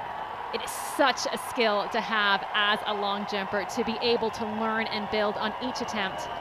Now, she's just waiting at the moment because there is a lot of excitement, a lot of noise going on right now in the stadium. Now, the audience has been asked to be quiet, but there's a lot of excitement because we have a men's T44 high jump taking place. They've settled down now. Oh, and you can just see that one just got away from Garcia Flanagan. She tried her best to steer to get back on track, but she did the right thing there. It is better to abort the jump and make sure that you're safe than try and make a jump that isn't going to work happen. Plus, once you've been going back and forth across the takeoff, across the runway that much, you know that you've killed all of your speed. So she will get a foul on that attempt and reset herself for this final round. Just while that's happening, men's shot put F57 final. We have a new leader. Yasin Khosravi is now out in front in that one. Khosravi is the Paralympic and world champion. Season best 15.81. Tiago Paulino of Brazil is in 2nd place, 14.82. And Rana of India is in 3rd place as it stands with a season best 14.69. There are 4 athletes left to go in that one as it stands. It is Khosravi who will be making it back-to-back titles. Yeah, you saw Jonathan Brubedra is clear, 2 meters in the high jump. There's 4 left in it. Giazov, Praveen Kumar, the Paralympic champion, Lepiato as well. They're still in it at 2 meters, 4 to go in that. I think it was the cheer for Kumar, the reason why the stadium was going crazy just before Alba Garcia Falagan's attempt. But by and large, they have been very respectful, very observant of the calls for total silence for these athletes. We are in the final round now for the women's T11 long jump. This is for athletes with a complete vision impairment. Oh, and you can just see there that runway just not working out for Tuchieva.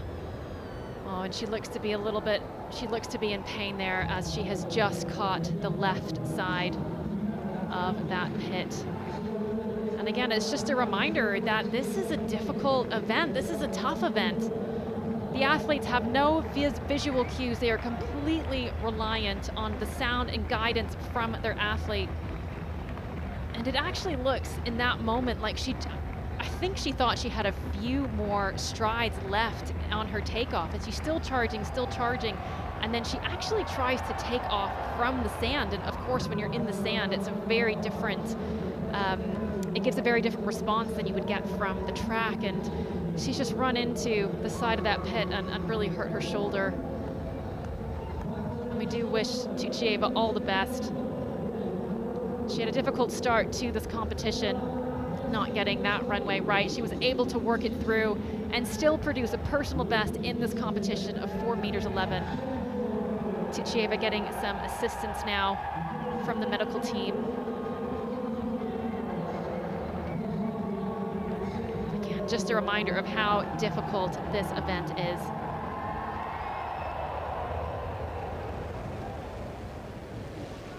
Tuchieva's global debut, just 17 years old.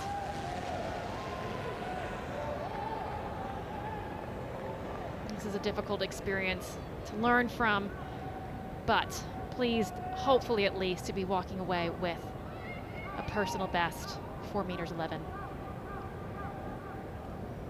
And this is her teammate, Temirova. Oh, unfortunately, getting a red flag on that final attempt.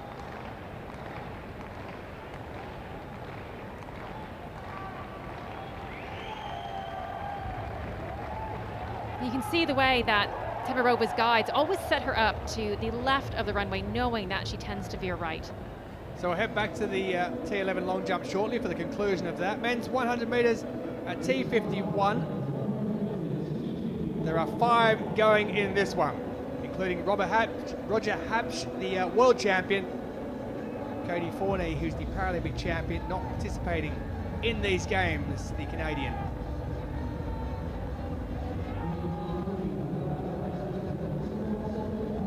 His first major championship came back in 2023 at the Worlds for this man from Bahrain, Mohammed Al-Shouk.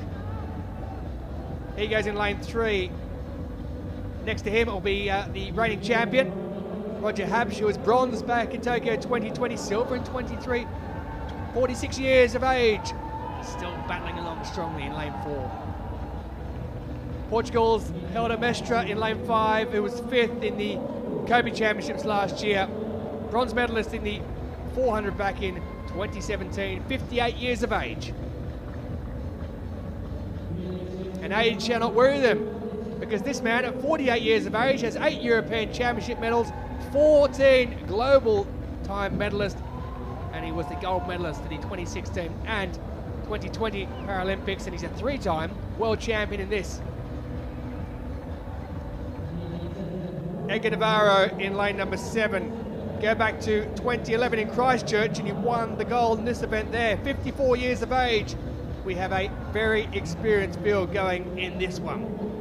He won gold in the 200 back in Athens in 2004. On your marks. No Tony Pispinen either, the former world and Paralympic champion, not in the field this year. He holds the championship record. Roger Habsch holds the world record set in Dubai last year.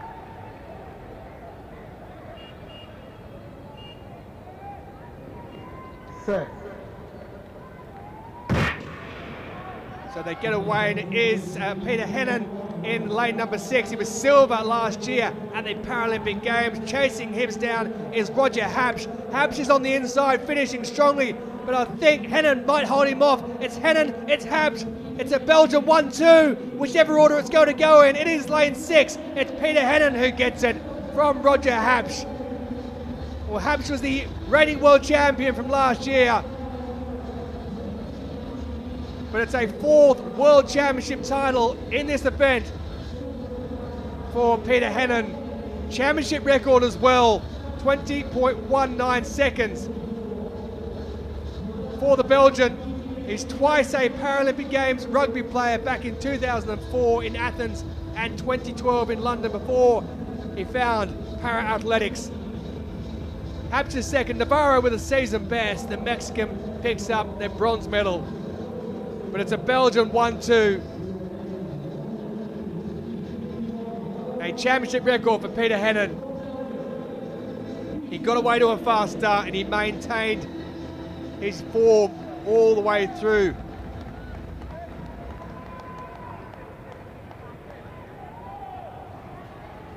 Well, what a finish, Steph Reed. You've got some experience in wheelchair racing with your husband. What did you rate of this? I think what caught my eye the most is the unusual choice, you might say, of gloves for Hennen. If you've been watching the wheelchair racing, you'll see athletes usually pick between soft gloves or hard gloves, and I'm not even sure what kind of gloves you would call that one, but in the T51 event, there is an impact when it comes to the athlete's hands and grips, which can make wheelchair racing a challenge because that's your connection. That is what helps you to go fast. And so for this event, the best thing you can do is just find whatever works for you and you go with it. Well, Hennen wins it. He was Paralympic champion back in 2016 and 2020.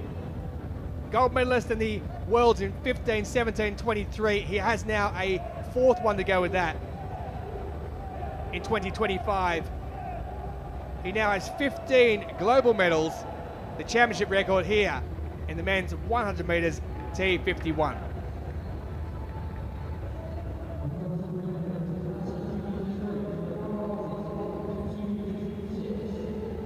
So victory for Peter Hennen, a championship record at 48 years of age.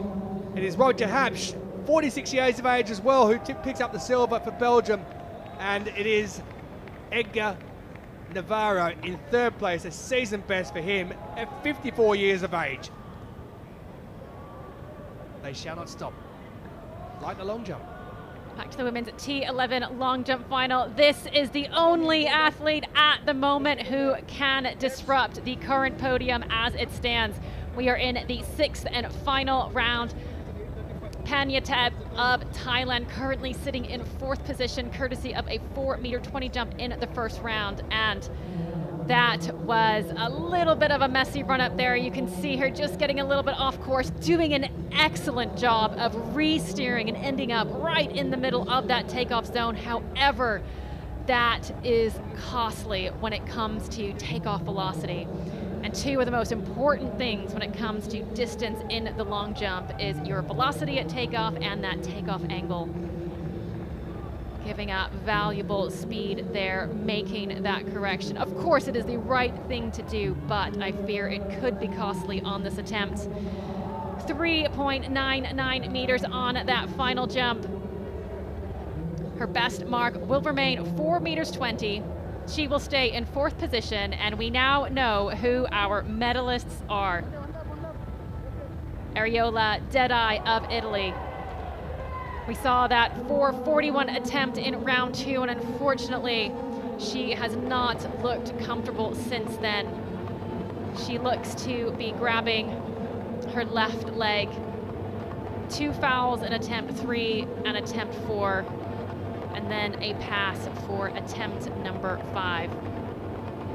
Now the good news is she has already guaranteed a bronze medal with that one valid jump in attempt number 2, but you can see she still believes she has more to give. She's sitting just 15 centimeters off of that silver at the moment. We know her as a sprinter and a long jumper, but she's chosen to compete just in the long jump here, putting all of her focus on this event.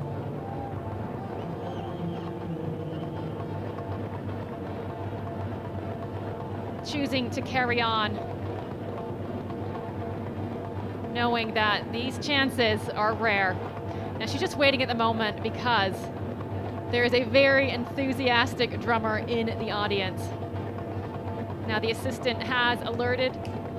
Gizyasov in the high jump has just won it because Jonathan Broom-Edwards misses 206. He too misses at 203. And he's just knocked 206 over. So Temabik Gizyasov takes the gold medal in this. Bronze in the Paralympic Games. Shared it with Lepiato. Asian Games silver before. and he wins it. Gives yourself the champion of the high jump. Well, the drum beats have died down. Silence has resumed as Deadeye takes her final attempt.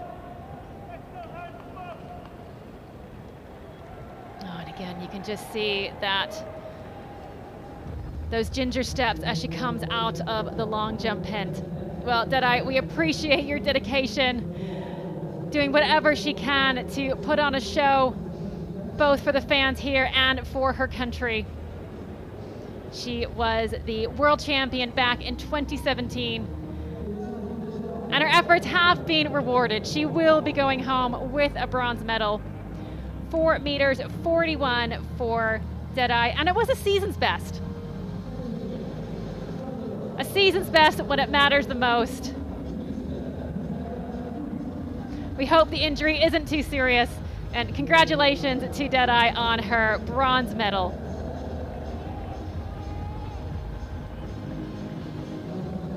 She always delivers, both in terms of her performance and in terms of a very fancy, very funky eye covering, which of course will have been made sure by the officials is T standard. These things highly regulated, even if you can have a little bit of fun with them. So that leaves us now with just 2 athletes left in this competition. The officials re-powdering that takeoff zone. So important in this T11 event, as the officials are measuring from where their mark is in the chalk. It's the reason you will often see a big puff of white powder as the athletes take off.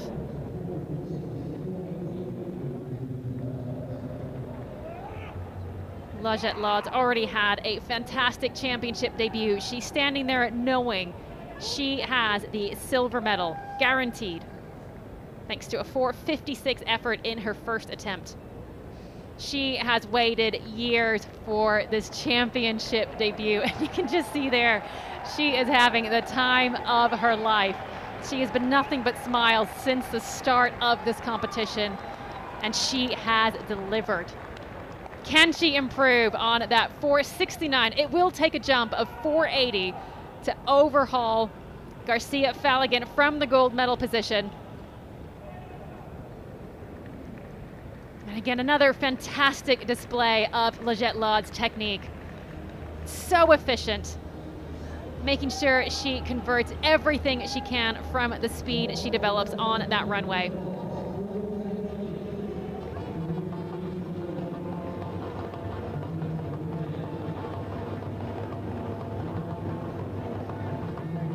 She's been competing in the sprints, in the 60, the 100, and the 200, chosen to focus just on the long jump here. But all of that sprint work certainly coming handy in her long jump efforts. And the smile beginning to show for Lajette Lod's 4 meters 42. She will stay in second position, and that there is your world champion, Garcia Falligan, already celebrating. This is her first global title. I think you saw a guide there saying that she's not going to jump in the last one, so she's going to elect to actually not go. Sometimes you see athletes take that jump and sometimes they don't, and I have to say it is actually quite rare that you will see them improve, and part of it is just because the emotions are so raw and flowing, and it's so hard to focus when you already know that you fulfilled a life dream.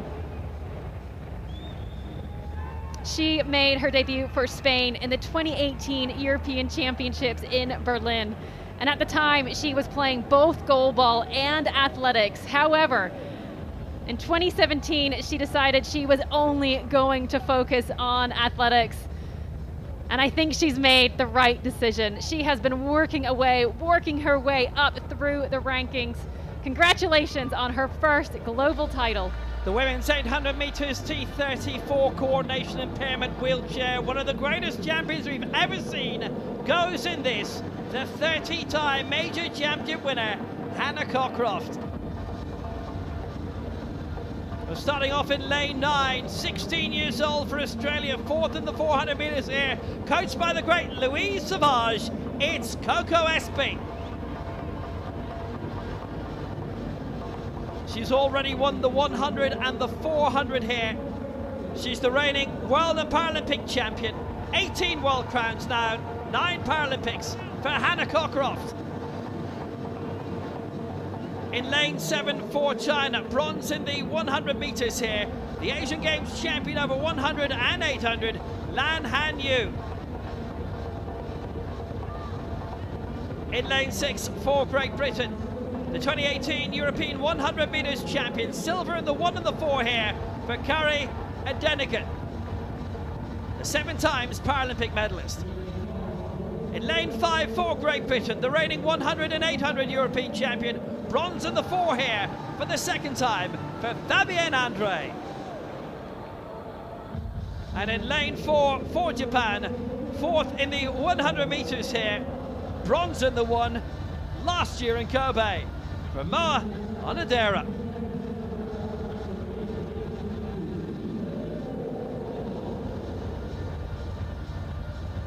Hannah Cockcroft has been the ultimate champion in this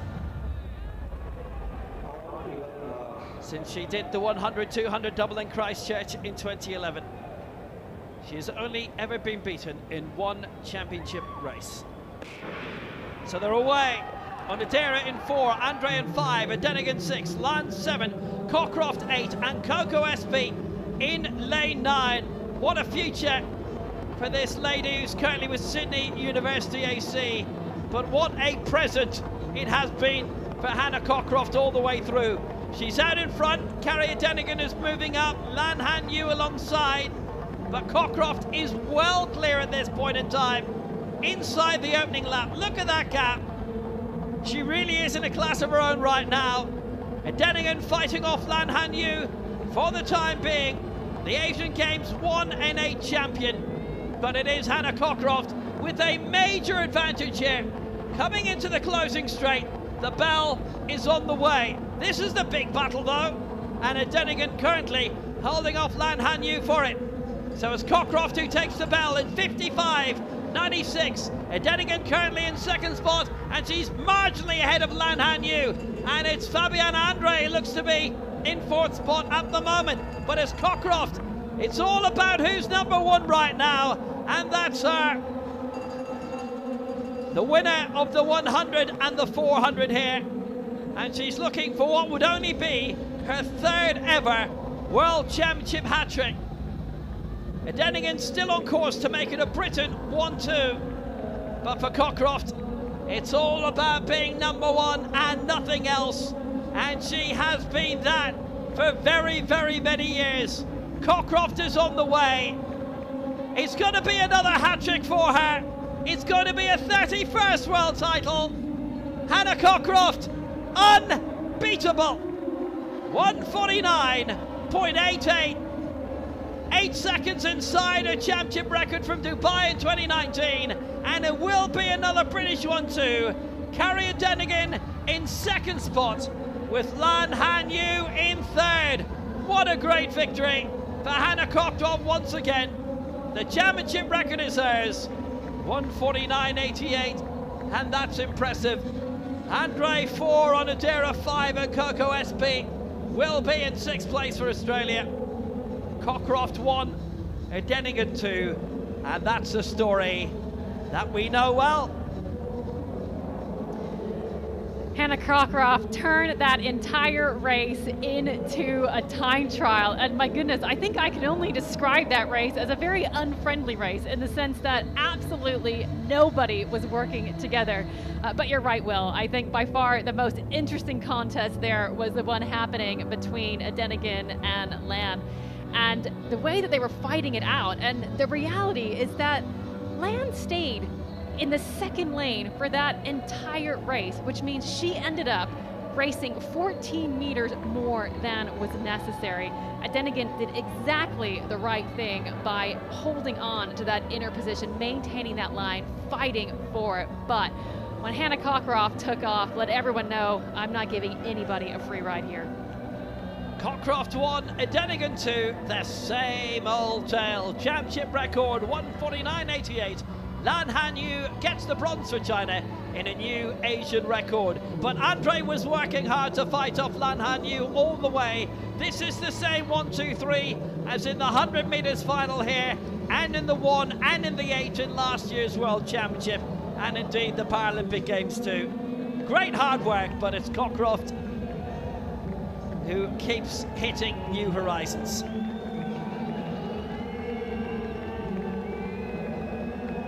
Hannah Cockcroft had so many different ways that she could win this race. When it comes to this classification, she has the ultimate skill set. 14 years of dominance and 3 gold medals for the week. Her 19th World Championship title. 9 Paralympic crowns and that winning beam again.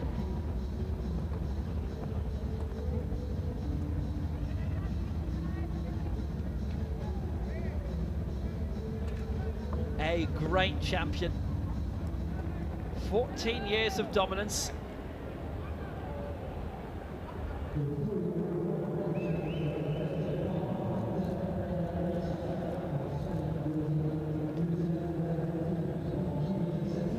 Got the javelin on the way now, new event, just getting underway, F13. This is, I think, Dan Pembroke territory. Indeed it is. Paralympic and world champion. He'll be up in a moment or two time. This year is the man who won bronze at the Paralympic Games last year. Ulises Aguilera of Cuba. Bronze medalist in Kobe as well. F13, the least of the visual impairment categories.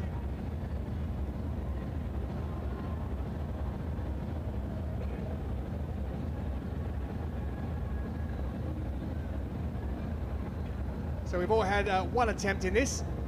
This man is currently in second position.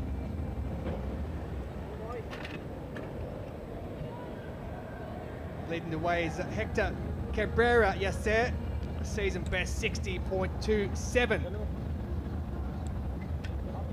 For the man who was the bronze medalist back in Tokyo 2020.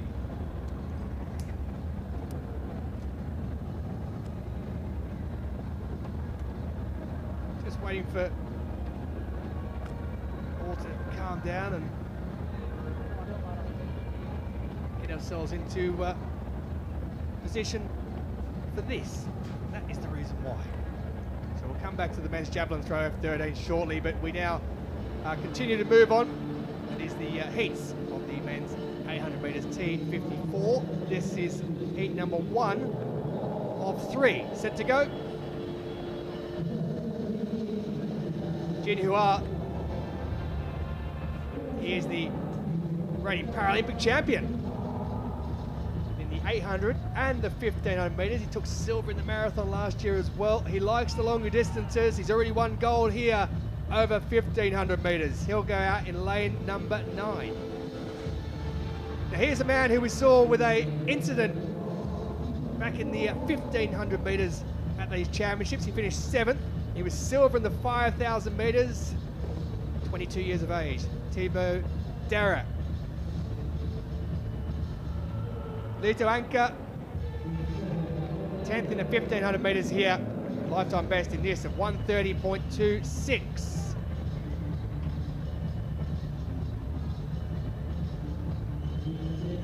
Pivotpong Sianglam, 100 metre finalist here in lane number 6 for him. And Ludwig Malta, the Austrian, who was 5th in the 5,000 metres at these championships. He's just 25 years of age. He goes in lane number 5. Sam Rizzo in lane number 4, 7th last year in Kobe, 4th here, just missing out in the medal in the 5,000 metres. He met the Australian Paralympic gold medalist Richard Coleman when he was 8, after Coleman had picked up a silver in Beijing and thought, you know what, that is for me.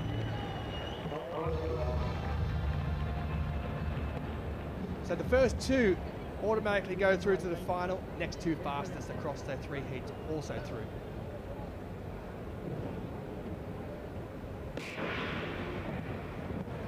away they get. And out there in lane number 8, Darat has moved very quickly up on Jin Hua, but 4 lanes in from the outside is Xianglam. The tyres are always very strong in the wheelchair racing. It is only the first 2 who automatically go through. Xianglam is up there in first position at the moment as he gets reeled in when they come to the 200 metre mark, as Jin Hua now flies around as we head towards 150 metres to go on this opening lap, and that Jin Hua has got to the front after a sluggish start by his standards perhaps. Xianglam in there in second position, and just settling in nicely at the back there is Darat of France. They take the belt. It is Jin Hua. Just remember, it is only the first 2 that go through, and there are 5 up there at the moment. It is the young Austrian Ludwig Malta who's been just dropped off the back of that pack. So 5 into 2, and it's almost going to be 4 into 2 because Sam Rizzo has now dropped back in 5th place. It is Jin Hua who leads the way from Xianglam of Thailand, and then in 3rd position it is Thibaut Darat who got a silver medal in the 500 metres. So we know he's got endurance. Has he got speed at the end? Jin Hua has. He's out in front, and Jin Hua is easing away at the moment. It's going to be a battle on for 2nd place. That's the question, is who's going to get it. Darat looks like he's going to get it on the outside. He has. So Xianglam finishes in 3rd. Darat makes sure that he gets that automatic qualification position, but Jin Hua just cruised through, and he's even managed to get a championship record. Daniel Romanchuk set that mark 6 years ago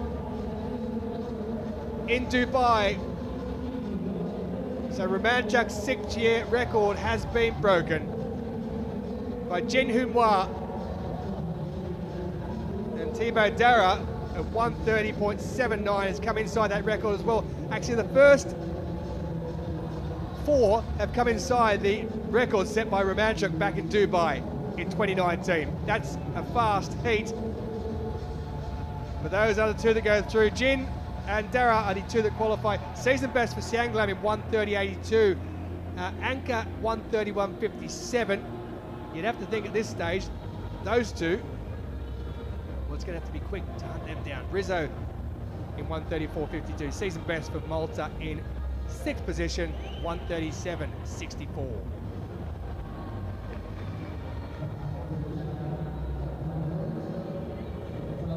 Well, Jin Hua, he started off pretty slow. He finished very quick. He paced himself ever so well. Xianglam perhaps went out a bit too quick, a bit too early. Having said that, 0.03 of a second behind Darat. Well, Jin Hua isn't necessarily known for his 100-meter speed. It's not an event that he competes in, but my goodness, the way that he just effortlessly glided down that initial back straight, just blew past everybody, and then within 2 or 3 pushes, completely eased himself away from the field. The ease at which he can accelerate and just hit top speeds that at the moment, none of the other wheelchair racers can touch. I mean, he is just so dangerous right now in these middle distance events.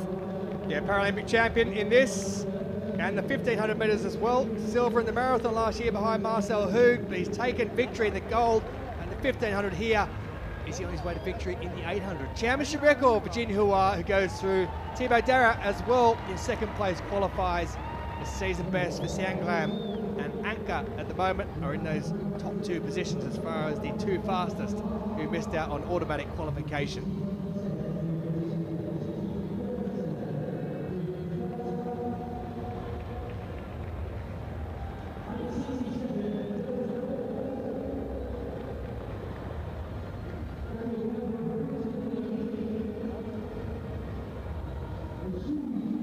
Well, back to the men's javelin throw of 13. Paralympic and world champion in shot there. He's at the top as well. Dan Pembroke giving the crowd a wave. That's because his 2nd attempt was 67.34 metres, a season best mark for the Paralympic and world champion. Tukalic of Romania. With his 2nd attempt, he's currently in 6th position.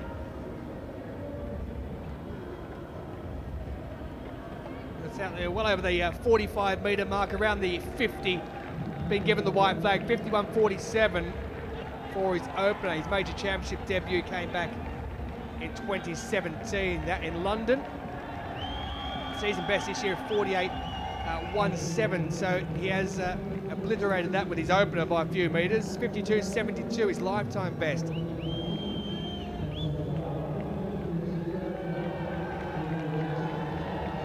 So Manjeet of India with his second. He's the last to go of the athletes for their second attempts. That's out near the 55-metre mark, that one. 50.39 for his opener. 54.56 is his lifetime best. That's out there rocking up around that mark. He may well have just surpassed it. He's around that 54.04, so he is slightly below his lifetime best, but that does move him up the standings. Well, a championship record in the first heat for the men's 800-meter T52. This is heat number 2, and the athletes will know if any of them want a chance at going through as auto qualifiers. This is going to have to be fast. In lane 9 from Thailand, Athiwat Pengnua. He's a 4-time Paralympic medalist, a 4-time world medalist at just 22 years of age. Not to mention the new reigning 100-meter world champion, plus a silver in the 400 meters to go with that here. On his inside, Hiroki Kishizawa of Japan. Now, he finished 9th in the 1500 meters earlier this week, matching his 9th in the 1500 meters from the Kobe World Championships. And lane 7, Nathan Maguire for Great Britain, who is now the 2-time world bronze medalist in the 1500 meters, thanks to that bronze earlier this week, not to mention the 7 European medals he already has. From Tunisia in lane 6, Yassine Garbi. 5 world championship medals to his name, 3 of them gold, including the 400-meter title he won here. Lots of speed happening in this heat. In lane 5 for Mauritius, Cedric Rabbit. Now, we've seen Rabbit in the 400 meters and the 1500 meters here. He is still looking to make his first final at these World Championships. And in lane 4, Ma Zhuo of the Republic of China. Now, he finished 4th in the 5,000 meters in the Paris Paralympics, but opting just to focus on the 800 meters here. So in this heat, we have a number of athletes who have already picked up medals at these world champs. We know we have speed here. We know we have endurance. The 800 meters requiring a combination of both of them. Lane 1 behind, lane 4 behind the white line. Lane 4. And the gun has gone, and we have a clean start. And the first race of the 800 meters is always to the waterfall. We can see that Peng Nua of Thailand has started out very, very quickly. The advantage of having speed at the start means you get pole positioning, but right now coming through on that inside, courtesy of being given lane 4, Ma is going to the front of this pack. And he looks to be slowing things down, not that keen on taking this race on. Beside him from Thailand is Peng Nua, and the rest of the athletes currently lining up behind them. Nathan Maguire there in 3rd, and behind Maguire is Kishizawa from Japan. Now, in 800 meters, there isn't a lot of time to jostle for position. Not like a 1500 or a 5000. You need to be there from the start. The advantage for Ma being out there in the front. If you look at this fantastic aerial shot right now from Nathan Maguire, just by virtue of being in 3rd position, he's already about 5 meters back. Nathan Maguire sensing the danger, moving wide to ensure that he's not going to get boxed in. You can see Peng Nua making his move right now, coming around Ma on the outside. Not ideal to be passing in a corner, but It has to be done to make sure he is in position on this home straight. At the moment, Matt holding that inside. It is going to be an all-out sprint now down to the line. Nathan Maguire showing that speed that he has, and just coming up beside him, Yassine Garbi, who I think will take second position in that heat. Those top two positions, so important. Just the first two being guaranteed positions. Nathan Maguire taking the top spot at 1:36. Yassine Garbi, who was very quiet during that heat, coming through in 1:36.1 to take that second spot. And it was Kishizawa who sat quietly in the pack, also coming through 1:36.24. He'll have to wait to see if he is one of those auto qualifiers, but a very patient, very tactical race we saw there from Maguire. Sitting patiently, trusting that speed, knowing that he could come around at the end. Very strategic from Nathan.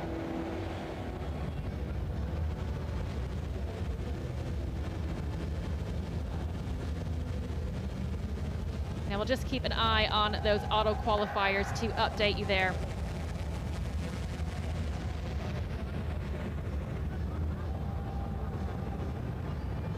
Just get a sense of how important that positioning in an 800 meters is. The athletes at the front at the start of the race did not end up being the athletes in the front by the end.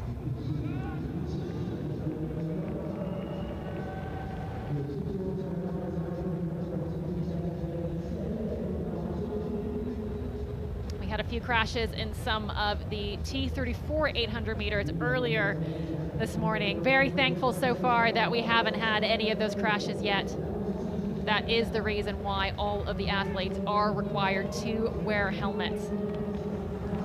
So back to the men's javelin throw F13, visual impairment category, least of the visual impairments, and here's Daniel Pembroke, who is the Paralympic and World Champion, who leads the way. Gold medalist at the last two Paralympic Games and the last two World Championships. And that is a decent enough throw as well. He's the world record holder. He set that when he won that Paralympic gold last year in the Stade de France.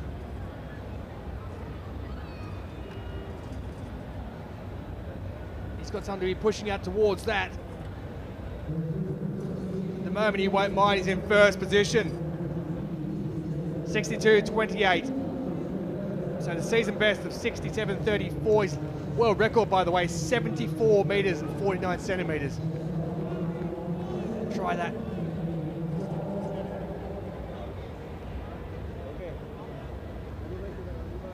In his men's 800 T54 rounds, Kishizawa and Pang Nua from that last heat won't be going through. Sianglam and Anka much quicker in the opening heat, so the pressure is going to be on when it comes down to number 3.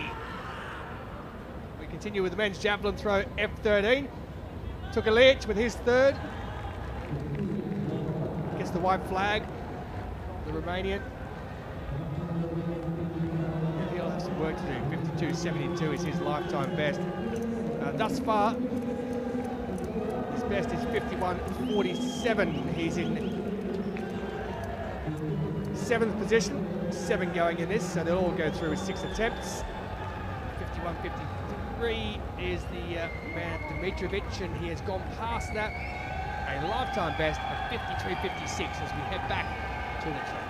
So just cleaning up heat number 2, Nathan Maguire and Yassine Garbi taking the automatic qualifiers, and by virtue of that first heat being so fast, none of the other qualifiers from this heat are going to go through. Now just look at the move Nathan Maguire pulls here. He sat very, very quietly throughout that race, just biding his time, perfectly positioned to go wide in that final corner and out sprint the rest of the field.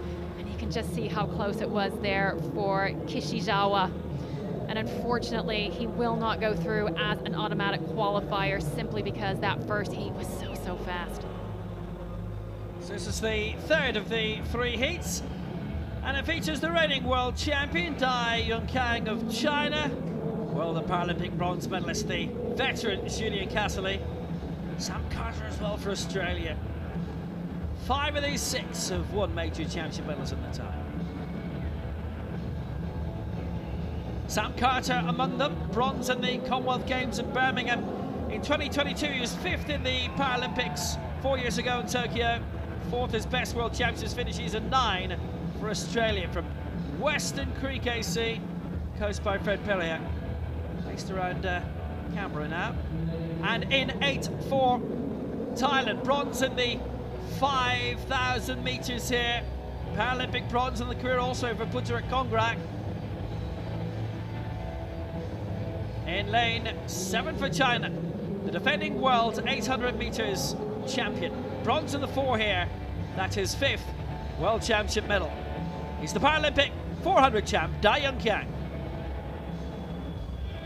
In lane 6 for France, a man who's been winning medals since the 2005 European Championships in Espoo.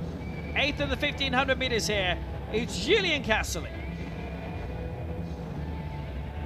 In lane 5 for Argentina, bronze in the 100 metres in the 2019 Pan Ams in Lima, first World Championship for Gabriel Sosa. And in lane 4 for Saudi Arabia, 8th in the 100 metres in the Asian Games 2 years ago, 4th in the 100 here at the Worlds. Albara Alkani, he's 18 years old. So the top 2 and the next 2 will make it, and for now, a target time outside of that, 1:31.57 of these 6. So Alkani, Sosa, Casseley, Dai, Kongrak and Carter are the 6 going in this, and Sam Carter going away well on the outside, but also Dai Young Kang in 7, Paralympic champion over 400, the reigning defending world champion in this, and he slipped up well in the red. Dai for the Chinese national team. Carter trying to make a little move on his inside as well. Sosa getting a bit boxed in. Alkani is up ahead of him, and right behind the leader is Julien Casseley of France, who's now 43 years old. His first championship medal coming when he was a mere 23. So it's Dai Young Kang who's out in front for China, ahead of Casseley, and doing a good job of it so far. Alkani in 3rd spot, now beginning to move up in the outside at the bell in this 800 metres. It's Alkani still working well. He's just pushing up alongside Casseley, and stuck at the back is Kongrak, but seeing how closely bunched they all are, that's not necessarily a problem for the Thai racer right now, who won his first ever World Championships medal here in the 5,000 metres. The man who's won 6 medals in the Asian Games before, but he's struggling a bit now. We've got about 150 to go, and it accelerates. And here comes Dai Young Kang, who's out in front. Julien Casseley in 2nd place, a gap behind them. It's only the top 2 are going through, and right now it looks like these 2. Kongrak is trying to make a big move up to be a fastest loser, but it's going to be Dai, it's going to be Casseley, and they're the 2 who make it. 1:33.98 the winning time, and that may well bring through the 3rd and the 4th placer as well. Kongrak there, Carter tried to make it too, but Dai takes it, and Dai takes it well. 1:33.98 the winning time. Casseley through in 2nd. Carter, well, 1:34. I wonder if that's enough. I don't think so, to overtake Singlam and Anchor. Carter 3, Kongrak 4. Dai and Casseley will be the only 2 who make it through. Sosa, lifetime best in 5th, and Alkani in 6th. But Kai made the move at the right time, and he still has a world title to defend. This is a perfect example of why, when it comes to championship racing, tactical racing, and the ability to position yourself properly matters so much. So many of the athletes in this heat have excellent personal bests, very, very fast times. However, at this point, only the top 2 qualifiers, the 2 athletes who can make sure that they are in the front when it matters most, that is who is going to go through. And I think at the moment, because Jin Hua from that first heat did everyone there a massive favor, pulling them all to very, very fast times, this is the difference maker when it comes to the World Championships. Simply getting out of the heats is so difficult, and if you do not have a racing brain, it's not going to happen for you. Diane Castley worked it very, very well. They just pounced at the right time with about 200 to go, and the rest were cut short. And Sam Carter made that brave little move up, but it was not going to be enough. His chance is shot. So ongoing is the men's shot put F57 final. This was the first event to start of the evening, and it is almost wrapping up at the moment. This is Odilov, who's the 9th to go, so the penultimate athlete who took silver in the javelin here already. He's more of a javelin thrower, is Odilov. He was 8th in the Paralympics last year, silver in javelin at these championships, 4th in the discus at these championships. His lifetime best is 13:08. So 12:55 with his opener, 12:95 with his second. He just has a bit of a break now to drink because you have that halfway through because all 6 are at the same time. But he hasn't improved. So 12:71 leaves him in 9th position. At the moment, it is Khosravi who leads the way, a world record for him of 16.60 metres for the Paralympic and world champion. Broke his own world record that he set in Paris back in 2023 at the World Championships. He's also the Asian champion as well. Thiago Paulino dos Santos, season best for him, second, 14:82, the Brazilian. And Rana of India is in the 3rd bronze medal position with a season best, 14:69. Silver at the Asian Para Games back in 2022 for the athlete who's in the army, as all 3 of the Indians in this event are.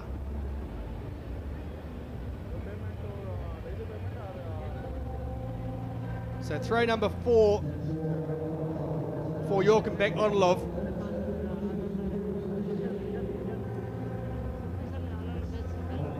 It's a white flag that's given.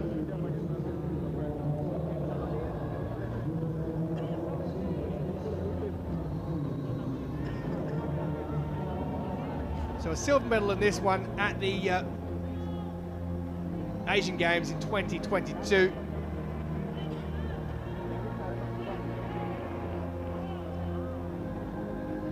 Man from Fergana, 25 years of age. Uzbekistan have been very, very good at these championships.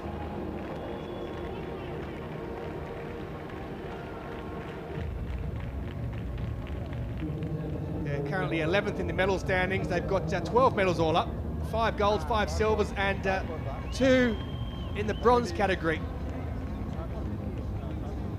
Now Odilov is one of them, with that javelin throw silver.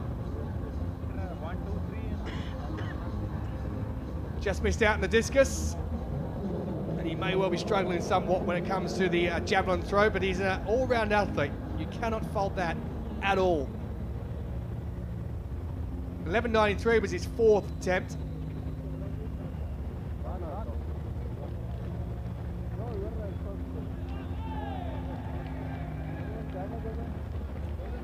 .12.54 for that one, so still no improvement on where he is at the moment. He is in 9th position. He's got 1 left to go in that.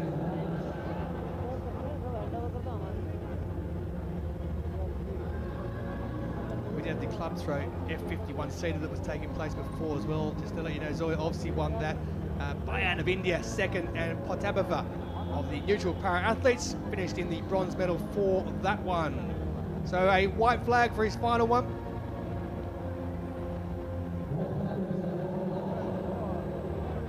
He won't improve on his 9th position.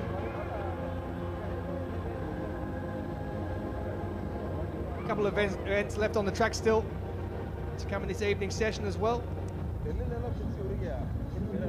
So 12:68, that is the end of the shot put throwing for Jorgenbeck Odilov, and he is in 9th position. So 1 left to go. Khosravi at the moment leads the way with that world record from Rana in 2nd position of India.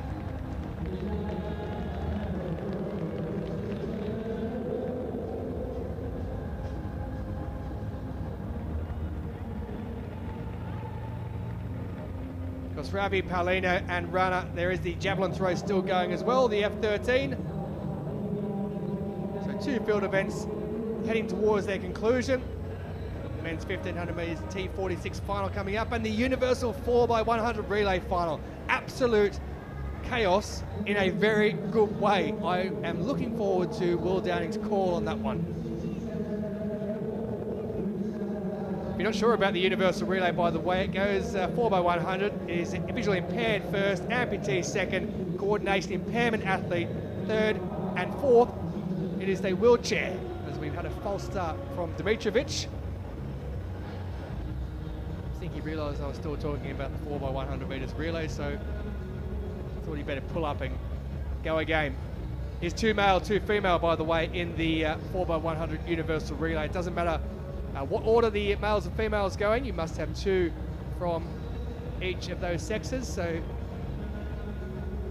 it is very much chaos, especially when the athletes can't get to their fellow athlete and tag them because there is no baton that is used. There's actually a tap on the shoulder inside that moving area before it becomes a disqualification, which does happen on occasion, just the odd one. So we are ready to go again. Men's javelin throw, Dimitrovic is away.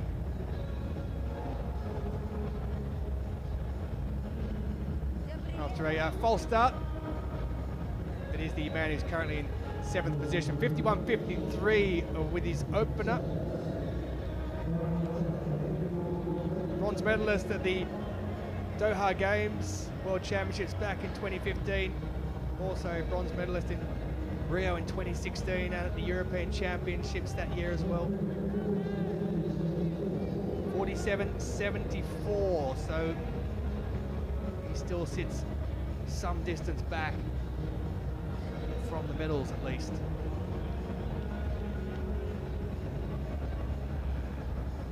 Serene atmosphere at the moment. It was rather loud before when the high jump was going on. Here goes the Romanian, Octavian Tugalic. Penultimate attempt for him, he's in 6th position.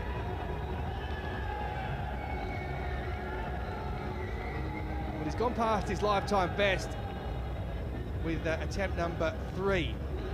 Lifetime best before that was 52.72, 53.56. Is what he has so far.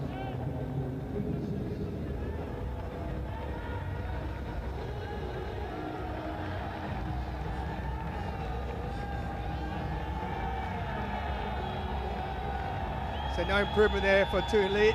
Manjeet of India, 57.80 is his lifetime best, and he's up near that again.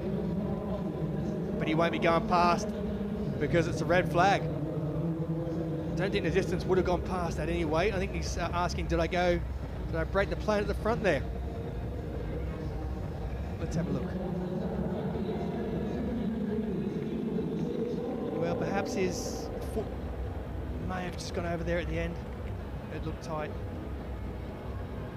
Red flag's given. So that lifetime best of 57.80. Lithuania and Osvaldas Kukovicius. Lifetime best for him as well, 57.87. There's been plenty of lifetime bests, area records, and season best so far in this.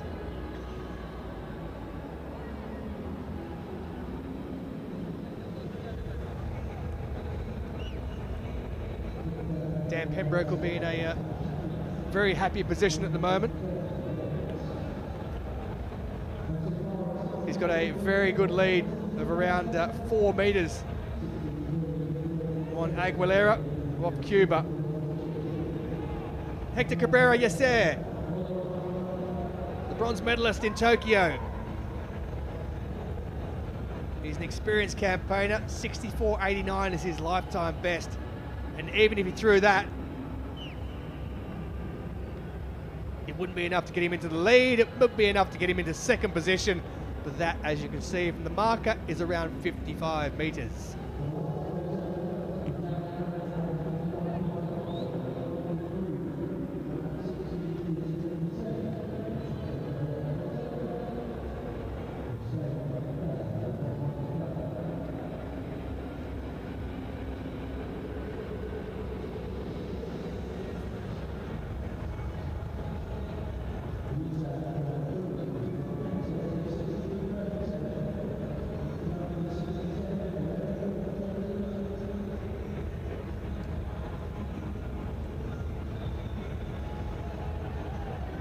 went plumb on the line.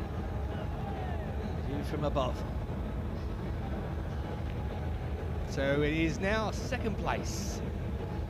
New America's record for Ulises Aguilera, 63.37. Needs to find himself about 4 more meters. Quite an ask. And that is around the 56, 57 meter mark.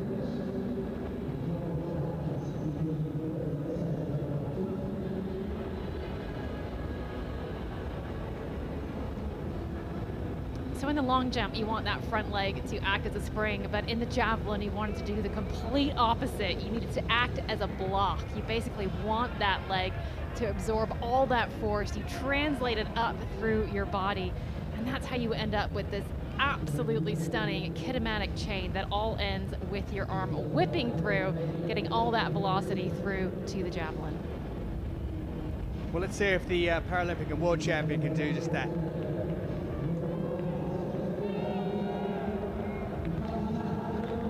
Cabrera Yacer, who you just saw go there, by the way, is an F12 athlete. So there's a mixture of F12s and F13s in this. It is an F13 event.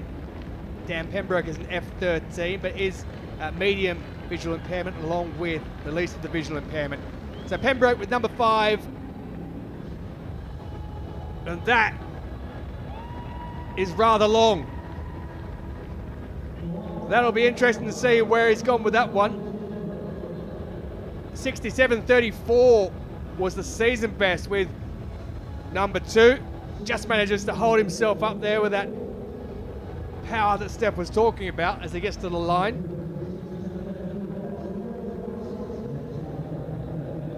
Skirts with the outside as it heads down, but almost like a golf draw, bringing it back in. So 67.34 doesn't improve on that. It's 64.84 for Dan Pembroke, and there is one set of throws left to go, and he leads the way by around 4 meters at the moment from Aguilera and then Cabrera in second and third. So it is the men's 1500 meters T46. There are 9 set to go in this one, including the Paralympic and World Champion Alexander Rumchik.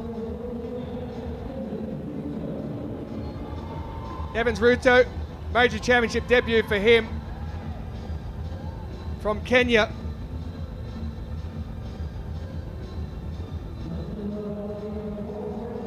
Sri Lanka's Pradeep Puvak Pittikadna, also his major championship debut. And the man who took bronze at his own Paralympics last year, 21 years of age, Anton Prude. Luke Nuttall of Great Britain, coached by mother Alison Wyatt. His stepmother is Liz McColgan, and stepsister Ailish. You may have heard of them. Ailish, the 10,000 metres Commonwealth Games champion. Liz was a 10,000 metres world champion as well back in Tokyo in '91. Alexander Rumchuk, the reigning Paralympic and world champion at the last 2 Worlds and Paralympic Games. He's also the reigning European champion. David Emong won Uganda's first ever Paralympic medal, taking silver in the 1500 metres in 2016. He was bronze in Tokyo 2020. Robert Boussaid, first major championships for the 29-year-old Algerian.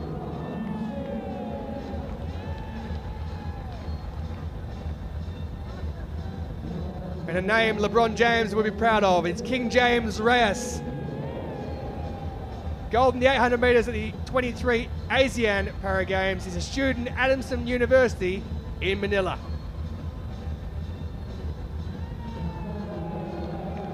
And last up, it is Wesley Sang of Kenya. The Kenyans bookending this field. His major championship debut in 2017, a best of 6th in 2019 in Dubai in the 1500 metre race.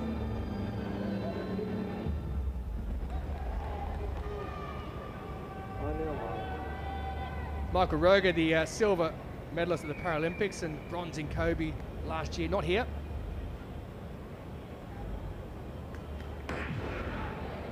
So they're underway in the men's 1500 metres T46 category. They just head down that back straight with Ratto, who's gone to the front. Pradeep of Sri Lanka in second position. No real pace on them at the moment. When they come down and across the finishing line, they'll have 3 laps left to go. And Steph, just explain this category for our viewers who haven't heard of the T46. So the T46 category is an arm impairment category, and you can see that what that basically means is athletes with a below elbow impairment. Now the thing is here, the 1500 meters is always going to be a tactical race, and the difficulty is that these athletes don't race against each other all that often. They don't see each other regularly on a circuit. There weren't heats here. You don't necessarily get to see the hands of the other competitors, and so it's really, really difficult to prepare for it. You basically have to design a race plan with lots of different branches in order to cover all the different situations that you are going to run into. Well, Evans Rutner went through that first 400 metres in just over 1 minute, 1:02.51. The reigning Paralympic and world champion is currently at the front, Alexander Urumchik. Rutto has decided to make another move around the outside and just go back to the front there. He wants to do the running. So Luke Nuttall, the silver medalist from the 2018 European Championships in Berlin. He was bronze back in 2021 at the Big Gosh European Championships. He's in 4th position. Stepsister Ailish McColgan, the 10,000 metres Commonwealth Games champion, and stepmother Liz McColgan, the world champion from Tokyo back in 91, and also the silver medalist back in 1988 in Seoul at the Olympic Games there. He is currently sitting in 4th position. So Nuttall does his best there, but out in front at the moment, it is Evans Rutto, who was clearly wants to be in the front running after Alexander Urumchik. Had to go to the front and went there, and Rutto didn't want him there. Nicely placed is the other Kenyan on the outside, Wesley Sang, who made his major championship debut back in 2017. He just moved up on the outside in the complete red vest. Well, Rutto almost went then. He almost got knocked off the track, and he's in a tough position there. He's boxed in. He's trying to make a bit of a move to get out there in front of his Kenyan compatriot Wesley Sang, and he sits second at the moment. And moving right down the outside now is Pradeep Pidika as they take the bell. So the Sri Lankan has tried to make a move on the reigning double Paralympic and double world champion, the neutral para-athlete in Alexander Urumchik. Urumchik though just stretches his legs out, and Pradeep of Sri Lanka on his major championship debut is going with him. And the Frenchman in there as well, Antoine Prude, bronze medalist in the Paralympic Games, his home Paralympics at Stade de France in Paris last year, and there's a race in 3 because they've left most of them behind them. And here comes Antoine Prude. He's moved around the outside of the Sri Lankan Pradeep, up on the shoulder of Urumchik, but Prude is starting to grimace somewhat as he tries to move towards the outside of Urumchik, who's struggling himself somewhat. Now Prude has made another move here. He's trying to get up there with Urumchik, who's kicked again. The Sri Lankan Pradeep coming down the outside. It's Urumchik, it's Prude, it's Pradeep, but it's going to be Urumchik who takes it from Antoine Prude in second.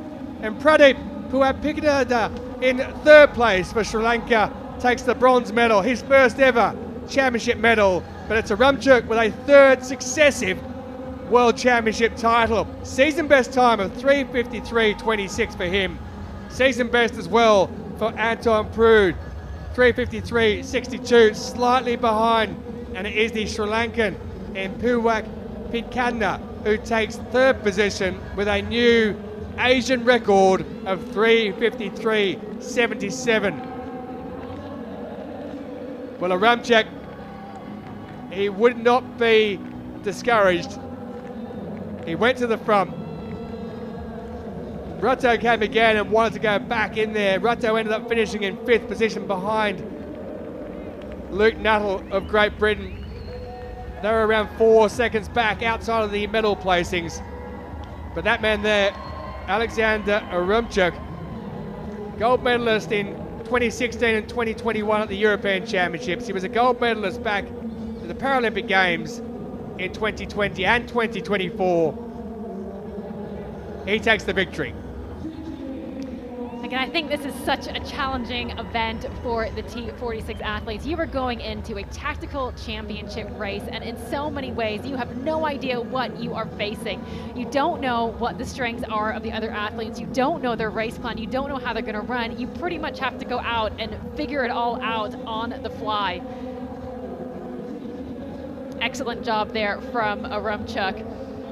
I think it was that sprint he did from actually quite a ways out that really just took everybody by surprise, making his move early. Well, Arumchuk is a double Paralympic champion from 20 and 24. He's now a double world champion. Having taken victory last year in Kobe, he now has a gold medal here in New Delhi at the Jawaharlal Nehru Stadium. Gold goes to the neutral para-athlete in a season best time, Alexander Arumchuk. Antoine Prude with a season best in second, and Pradeep Puwak Pidikar in third with an Asian record for the bronze.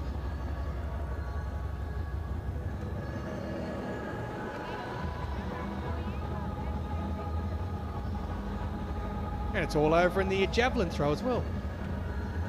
Dan Prembok, who is the Paralympic and world champion, has retained his world championship title. Season best 68.51. Aguilera Cruz has taken the silver medal. New America's record of 63.37, and the European Spaniard Hector Cabrera, a season best for him, picking up another bronze medal after taking bronze in the Tokyo 2020 Games. He now has a World Championship bronze as well.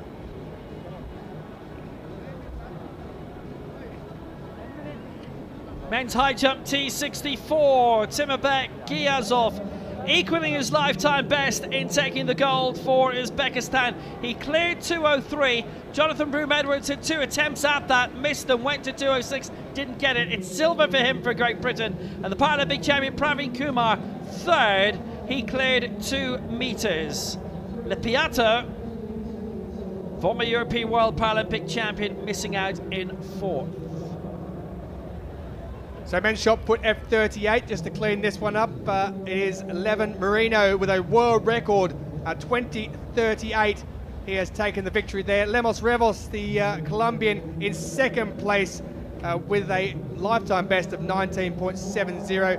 Michael Jenkins has picked up the third with a European record for Great Britain.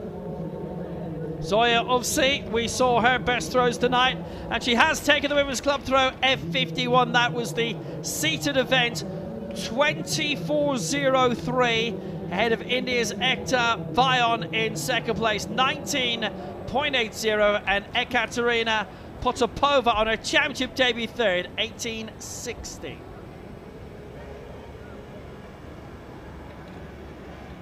Men's shot put F57, the reigning Paralympic and world champion has broken his own world record. Yassine Khosravi taking the gold. Tiago Paulino has picked up a silver medal for Brazil with a season best of 14.82. And runner of India, a season best 14.69, picks up a bronze medal after a silver at the Asian Para Games back in 2022.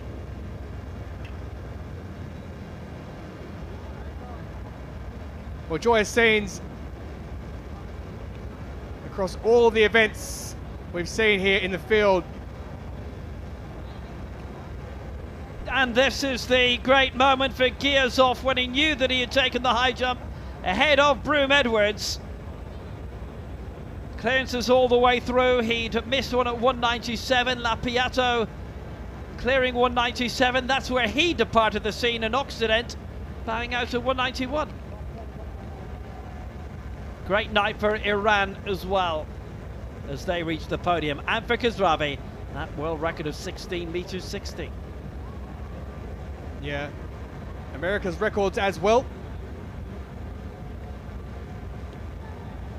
All sorts of records this evening. Championship records, world records, area records. It has all been happening, and we now come to a conclusion with what is going to be a spectacle if you have never seen the 4x100 metres universal relay. So there are 4 teams in this, 2 men, 2 women. Visual impairment to start, then an amputee athlete, then a coordination athlete on the 3rd leg, and the anchor leg by a wheelchair athlete. 2 men, 2 women, they can be in any order. Turkey, Netherlands, Indonesia and Australia are the 4 teams in this straight final.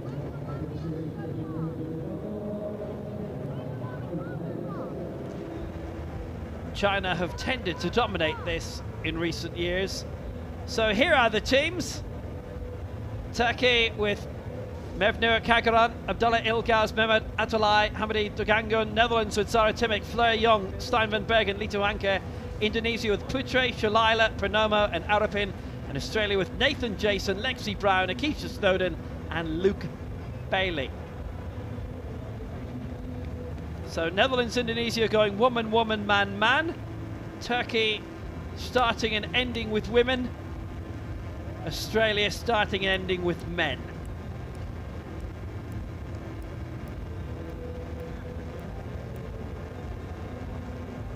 Turkey throwing in Ilgaz as their amputee athlete, who's on the 2nd leg. He won silver in the high jump. In the wheelchair, Hamide Dugangun, silver in the 1 and the 4, bronze in the 8 as a T53. Netherlands throwing in Zara Temic. This is Luke Bailey, who's on the anchor leg for Australia. He's their T54. Indonesia will have Jainal Arapin. Likewise, Akeisha Snowden going in their penultimate leg. Lexi Brown, the 14-year-old, will be handing over to her. The Dutch throwing in Zara Timic to start off, 4th in the 100 metres. Fleur Young, gold in the 100 and the long jump. Indonesia, Pranomo on their penultimate leg, bronze in the 1 and the T37. And Australia with a couple of 4th places. They'll start with Nathan Jason, T12 4th placer in the 100. And as mentioned, Akeisha Snowden in between. Lexi Brown, the 14-year-old. She also a T47, that in the arm amputee category. No baton, they'll just give each other a tap, and maybe it's just as well, considering the mayhem that this competition can normally engender. Very strong Australian team, very young Australian team. Team Jason out. He'll be starting off. Nathan Jason, that is. Dutch will be watching carefully as well. There are Indonesia actually don't have a bad record in this. They've decided to throw a team into this on occasion. They have won a few medals actually in major championships. If more teams choose to enter, then we go through semi-finals. That's not been the case here. China have not entered a team. China are missing quite a few of their regular names. Have we ever seen a final or a 4x100 universal relay where all teams are disqualified? Not yet. The day is coming. It can happen very easily. We've had 3 out of 4 not finished once upon a time. And we've had numerous ones where teams have won and thought they've won, and all of a sudden they're disqualified. USA it's happened to, Canada it's happened to, did it not? I think Meek. Yes, yes. Yeah, that came to mind. 23? Yep, and Britain as well had a disqualification. It's actually one of the few events where Anna Cockcroft has a silver medal. How is such a thing possible? But she does. Actually, I think she's got 2 of them. 1 individual and 1 team. Usually this is the closing event of the penultimate day. It's always great to be on TV, especially if you work in TV. So in terms of visual impairment, to kick off for Turkey, it'll be Merve Nur Kagarin. For the Netherlands, it'll be Zara Timic. For Indonesia, Nimade Arianti Putri, and for Australia, it's Nathan Jason. Here's a reminder of the names of the teams who are competing in this universal relay. So, Australia starting off with Nathan Jason, fourth in the 100 metres in the T12. He is not travelling with a guide, it's optional for him. Then handing over to Lexi Brown and Akeisha Snowden, and then we end up with Luke Bailey.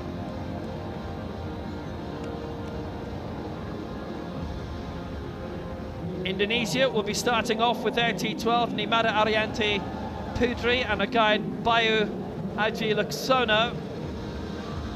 Then handing over past Nanda May Shalila onto this man, Saptayogo Purnomo, and ending up with Jainel Erapin, their wheelchair racer. Ah, there she is, Jalila popping up. So the Dutch starting off with Sarah Temmick, T13, as she finished fourth in the 100 metres. The third leg, Stein van Bergen, he's the T37. You know who that is, one gold and the one in the long jump, she's in the second leg. Fleur Young, and Lito Anker will be wrapping up, he's their T54 debutant. And for Turkey, Merve Nur Kagaran, she's a T11, alongside a guide Mehmet Said Güner, who is very, very much needed to be there. Second leg, Abdullah Ilgaz, silver in the high jump, Mehmet Atalay on the third leg, and they'll wrap up with Hamide Degangun. That'll be quite useful, actually. Silver in the 1 and the 4, bronze in the 8. She's a bit nippy. We'll see how this goes. A reminder, the Dutch and Indonesia starting with 2 women. Turkey starting and ending with women. Australia starting and ending with men. Hope you've written that all down. We'll be asking questions later. Turkey, Netherlands, Indonesia, Australia. The final in New Delhi of the Universal Relay. And because it's visual impairment athletes first, take a while to settle and silence needed, then the carnage can begin.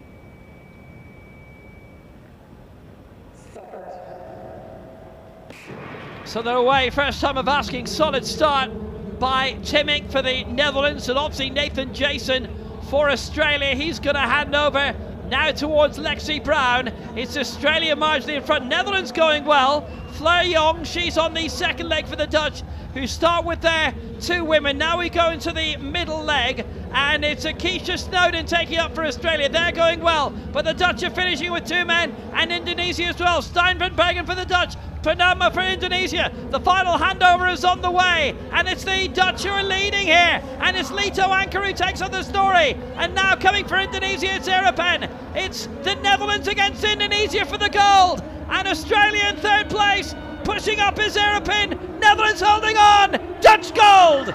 Indonesia the silver. Australia the bronze. Turkey finished fourth.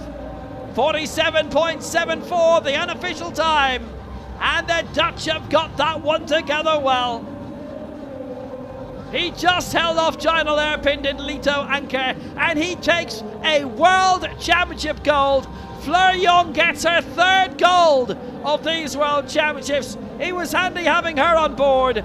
Zara Timmick likewise, and Stein van Bergen. And all those 4 get their first gold in this event from memory. Teamwork means a lot. 47.73, only 800ths between the Dutch and Indonesia in the end. It's a great result for Indonesia, by the way. Brilliant delight for Jainel Erapin as they all meet up somewhere along the track. They scored well. They normally do well when they enter this, but it is a unique gold for Fleur Young and her mates. I absolutely love this relay. I think it's such a unique event where you see not only men and women competing together, but you also see all variety of athletes competing together. But that's also why this event is so unbelievably difficult. Now, the thing is, when you have athletes with a variety of disabilities, and you have some that are in wheelchairs, some that are not, they come in and out with such different acceleration speeds, and so it's so difficult for the coaching staff to work out where the different athletes start, and they have to be so disciplined when it comes to taking off, being patient, waiting. What were you doing when you were 14? Well, I can tell you that Lexi Brown has picked up a bronze medal at the World Paralympic Championships at 14 years of age for Australia. That's incredible. Started writing newspaper reports at the age of 14. No medals there, though. You're still doing them now. Well done to Lexi Brown and Akeisha Snowden. World Championship bronzes for them, and for Luke Bailey, and for Nathan Jason. So there was no China, no United States, no Great Britain. Do you think any of those 16 involved in this final care? I didn't think so either. Oceania record for Australia, Turkey in 4th spot. It certainly looked as if everybody got it right. Normally there's chaos. That seemed to go without incident. And Turkey in the end were 3 seconds off the medals too. Is it official yet? That's the problem, see? It's never official until it's official. Yes. Basically, when the planes land on Tuesday. Official. It is official. Netherlands take the gold, and they did well with it. Won it by 800ths in the end. 47.73. It's their fastest time this season, which probably isn't a surprise. Temik did well. I mean, she's had a really good games, finished 4th in the 100. Fleur Young picks up a 3rd gold. Always handy to have her on board. I mean, Indonesia as well. Putri, Shalaya, Pranoma, Erapin pick up silvers at the World Championships. And I mean, same for Akeisha Snowden, Lexi Brown, Luke Bailey, Nathan Jason. Championship bronze for them at the Worlds.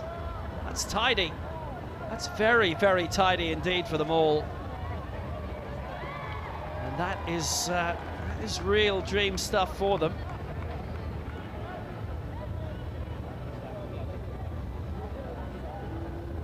Great result for them all. You look at the really young team that Australia have brought, men and women.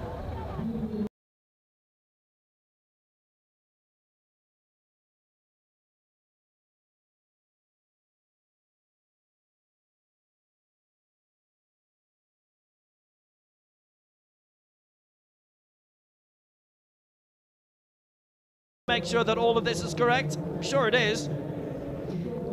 Again, you just get a sense there. I mean, look at the challenge right now of this changeover. You can see how fast the ambulant runner is coming in. Now, these wheelchairs are unbelievably fast, but they take some time to get going, and that's where, as a coach, you have to be so creative and diligent in terms of how you set the athletes off. You have to make sure all of those markers are right, and just look here at Lito Anker. No way was he going to give up that gold. Just that final Dutch changeover was okay. That's where things have gone wrong in the past, and where after about half an hour you get a disqualification, but the Dutch have reason to celebrate now. And appropriate that he was the anchor, Lito Anker.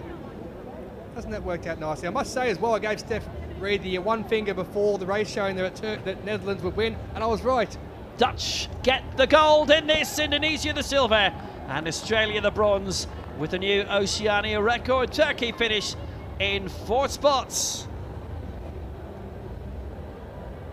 And that's the result for now. That may be the result forever. It might be the result until next Tuesday. Never quite know with this, but that was a fun way for the night's track action to finish. Netherlands, Indonesia, Australia, the 1, 2, 3 in the universal relay.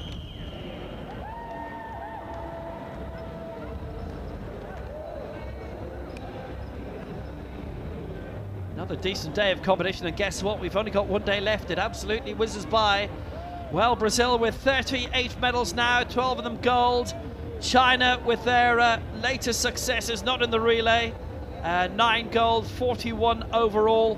Poland succeeded earlier this morning out in the field. Iran, through Gabriejefe, excellent in the 400 meters earlier. Great Britain picking up a medal through Jonathan Broom-Edwards as well in the high jump this evening. United States have won a lot of medals, 24 in total, 5 of them gold. These standings are the global way of doing it. I think they do it differently in the US, but anyway. Uzbekistan, what a week for them, 5 titles. Belgium, 1 and 2 in the T51-100 tonight. Australia with their bronze just now in the relay. Ireland coming for 2, Sten Mikita 1. Iga Zapinis, Diana Dzite delivering again for Latvia. You saw how well the Dutch are doing, by the way. Turkey could have added to that tally there. And Mauritius, what a time for them. They have their gold through Naomi Alphonse and their silver through Angelina Nace in the long jump a few days ago. Peru, historically, get their first international championship medals in this sport. They will never, ever forget that. Iraq getting their first ever women's track medal in the history of this sport.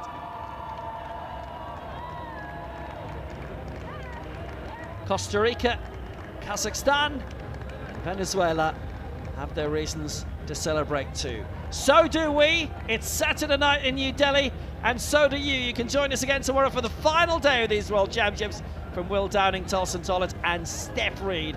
A very, very good evening.